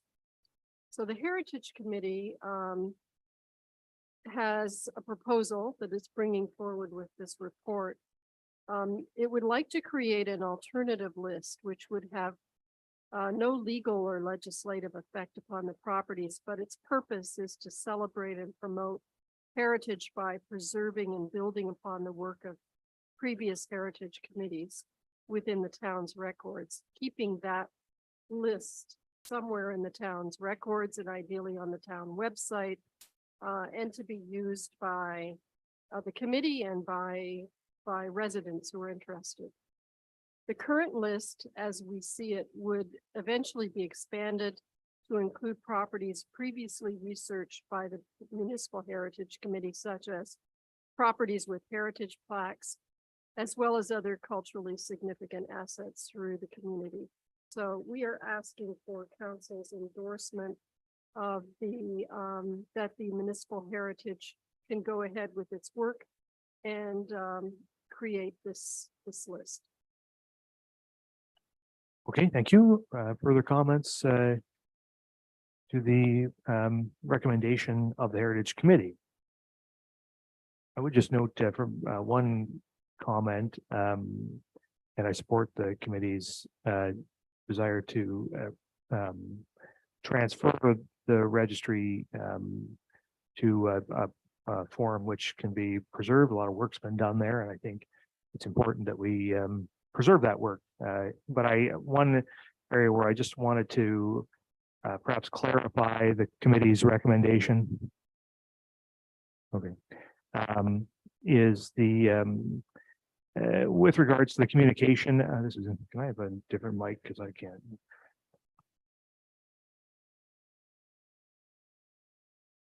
Not your fault, it's probably my fault. Anyway, the committee's recommendation includes a recommendation about communicating the new list to the folks who are on the registry at the moment, and the recommendation from the committee is item 3 there. Once the alternative list is created, committee members should send concise emails, letters to owners of registered properties, informing them of the following, et cetera, et cetera, et cetera. In my view, that letter should come from the municipality and not from committee members. This will be once council has adopted the recommendation of the committee, it's really council's decision. And I would like this to have a concise and clear, consistent, consistent message out to members of the public on this. And so the communication should be drafted by staff and come from the municipality. I've spoken to Councillor Grace about that, and she assures me the committee would be okay with that change. So I would like us to make it clear I don't know if, I don't know if we need to amend the committee's recommendation, but my hope is council will agree that that would be preferable to what's recommended. Anyway, my thought, the deputy mayor. Thank you. I don't believe you have to amend it because I believe it was written that communication would occur. I don't think it was specific as to coming from the committee and also along with the communication, you know, there is an intent in there to offer up an open house at some point in the future too. And the whole point is related to celebrating heritage and making sure as Councillor Grace suggested that we preserve the work of previous heritage committees and celebrate more. Yeah, and I understand that. I just don't want folks to be confused about it. The recommendation from the committee is that committee members should send emails and letters. And so I'm reticent to endorse that language that's in the recommendation. So anyway, I would just say that perhaps we can, since it seems like that was the intent, we'll just make it clear, council can make it clear that our intent is to that communication will be sent and it will be sent by the municipality, not by members of the committee. I think we're all in agreement on that anyway, so and staff understands it.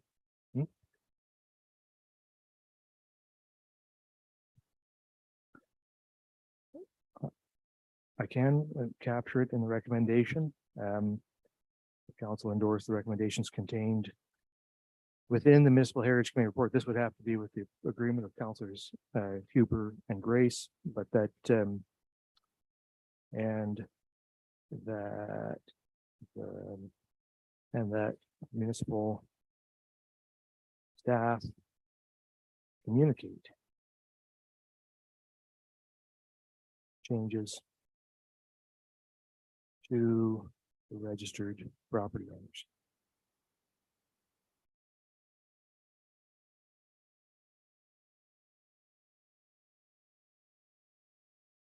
Okay, so the recommendation would be with the approval of Grace and Huber that council endorse the recommendations contained within the Municipal Heritage Committee report and that municipal staff communicate changes to the registered property owners. Okay. Okay. So any further discussion? If not, all in favor? That's good. Thank you. Okay, so then we are on to the next item 8, which is a motion, which was read at our last meeting and now will be read and voted on today. It's been moved by Councillor Dave Mayette, seconded by Councillor Bud Helpin, that whereas the homelessness crisis is taking a devastating toll on families and communities, undermining a healthy and prosperous Ontario, whereas the homelessness crisis is a result of underinvestment and poor policy choices of the successive provincial governments, whereas homelessness requires a range of housing, social service, and health solutions from the government, whereas homelessness is felt most at the level of local government and the residents that they serve, whereas municipalities and district social administration boards are doing their part, but do not have the resources, capacity, or tools to address this complex challenge, and whereas leadership and urgent action are needed from the provincial government on an emergency basis to develop, resource, and implement a comprehensive plan to prevent, reduce, and ultimately end homelessness in Ontario. Therefore, be it resolved that the town of Saugeen Shores calls on the provincial government to urgently A, acknowledge that homelessness in Ontario is a social, economic, and health crisis, B, commit to ending homelessness in Ontario, and C, work with AMO and a broad range of community, health, Indigenous, and economic partners to develop, resource, and implement an action plan to achieve this goal. And further, that a copy of this motion be sent to the Minister of Municipal Affairs and Housing, the Minister of Children, Community Social and Social Services, the Minister of Health, the Association of Municipalities of Ontario, and the MPP for Huron-Bruce. Questions or comments to the resolution? Councilor Grace. Thank you, Mr. Mayor. I certainly support this motion. I applaud my colleagues for bringing it forward. Our own Attainable and Affordable Housing Task Force did important work several years ago that's being carried forward to try to decrease the crisis, but it moves very slowly, too slowly for those in need. And so we must continue to impress upon the provincial government that there is a desperate need for action.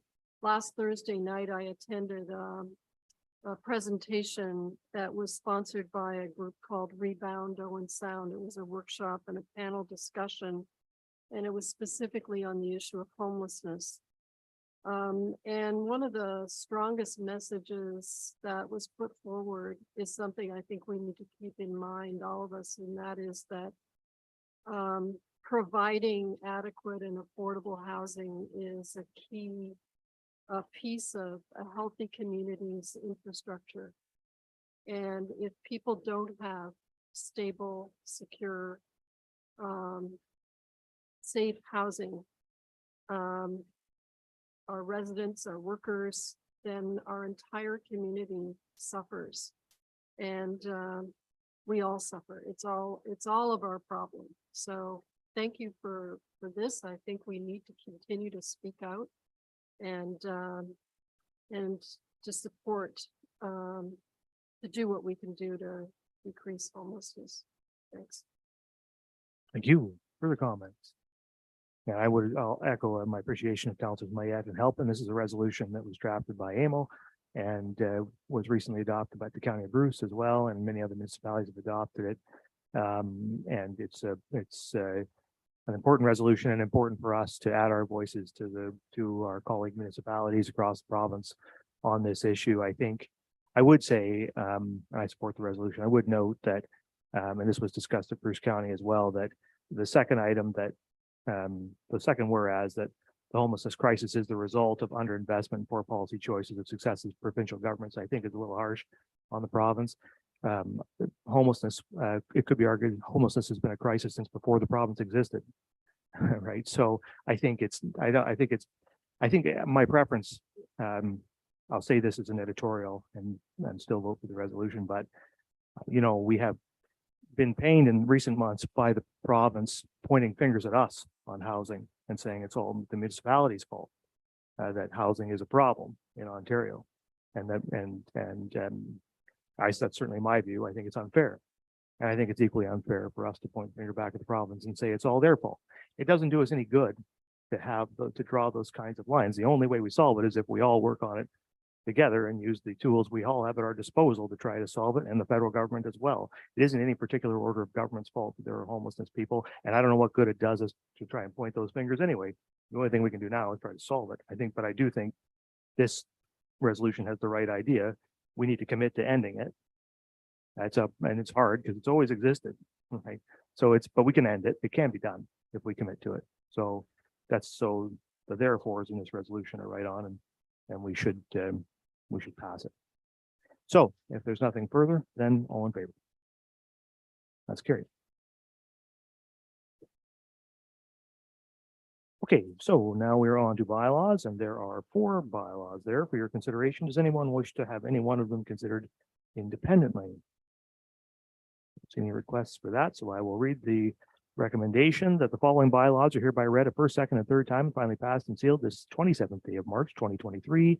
1/19/2023 being a bylaw to amend zoning bylaw number 75 2006 by Ernest Properties Incorporated for TP part lots 10 to 12 South Oak Street, part lot 12 North Huron Street, reference plan 3R4412 parts 1, 2, 3. Town of Saugeen Shores, and 2023 being a bylaw to amend zoning bylaw number 75 2006 by Brian Melvin Miller for lands described as TP lot 13 North Gosford Less, reference plan 3R2374 part 8 Town of Saugeen Shores, and 3/21/2023 being a bylaw to authorize the entering into of a subdivision pre-servicing agreement with various construction and insulation limited for the Northport Meadows subdivision phase 2 and 4. 2022 being a 2023, no, that's not right. 2023 being a bylaw to authorize the entering into of a lease agreement with Bruce Area Solid Waste Recycling as the remover and secondary. Moved by Mayette, seconded by Halpin.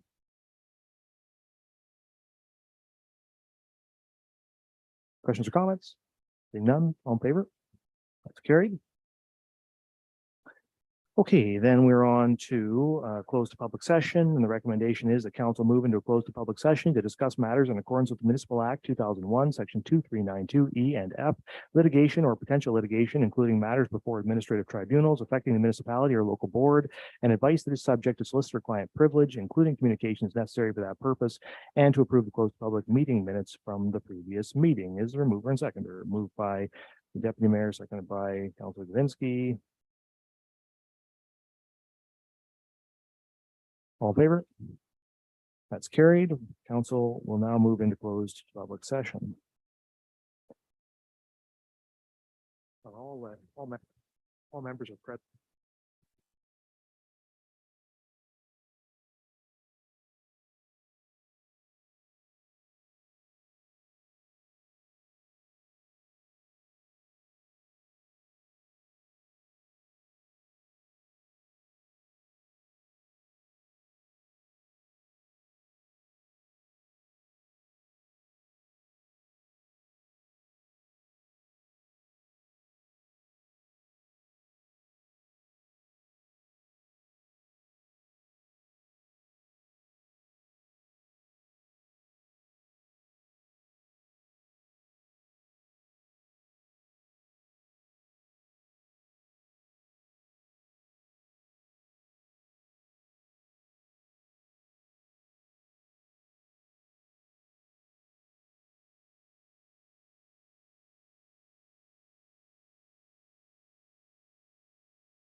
Sorry. So I have a resolution that council arise from close to public session and resume the regular council meeting as a mover and seconder of that.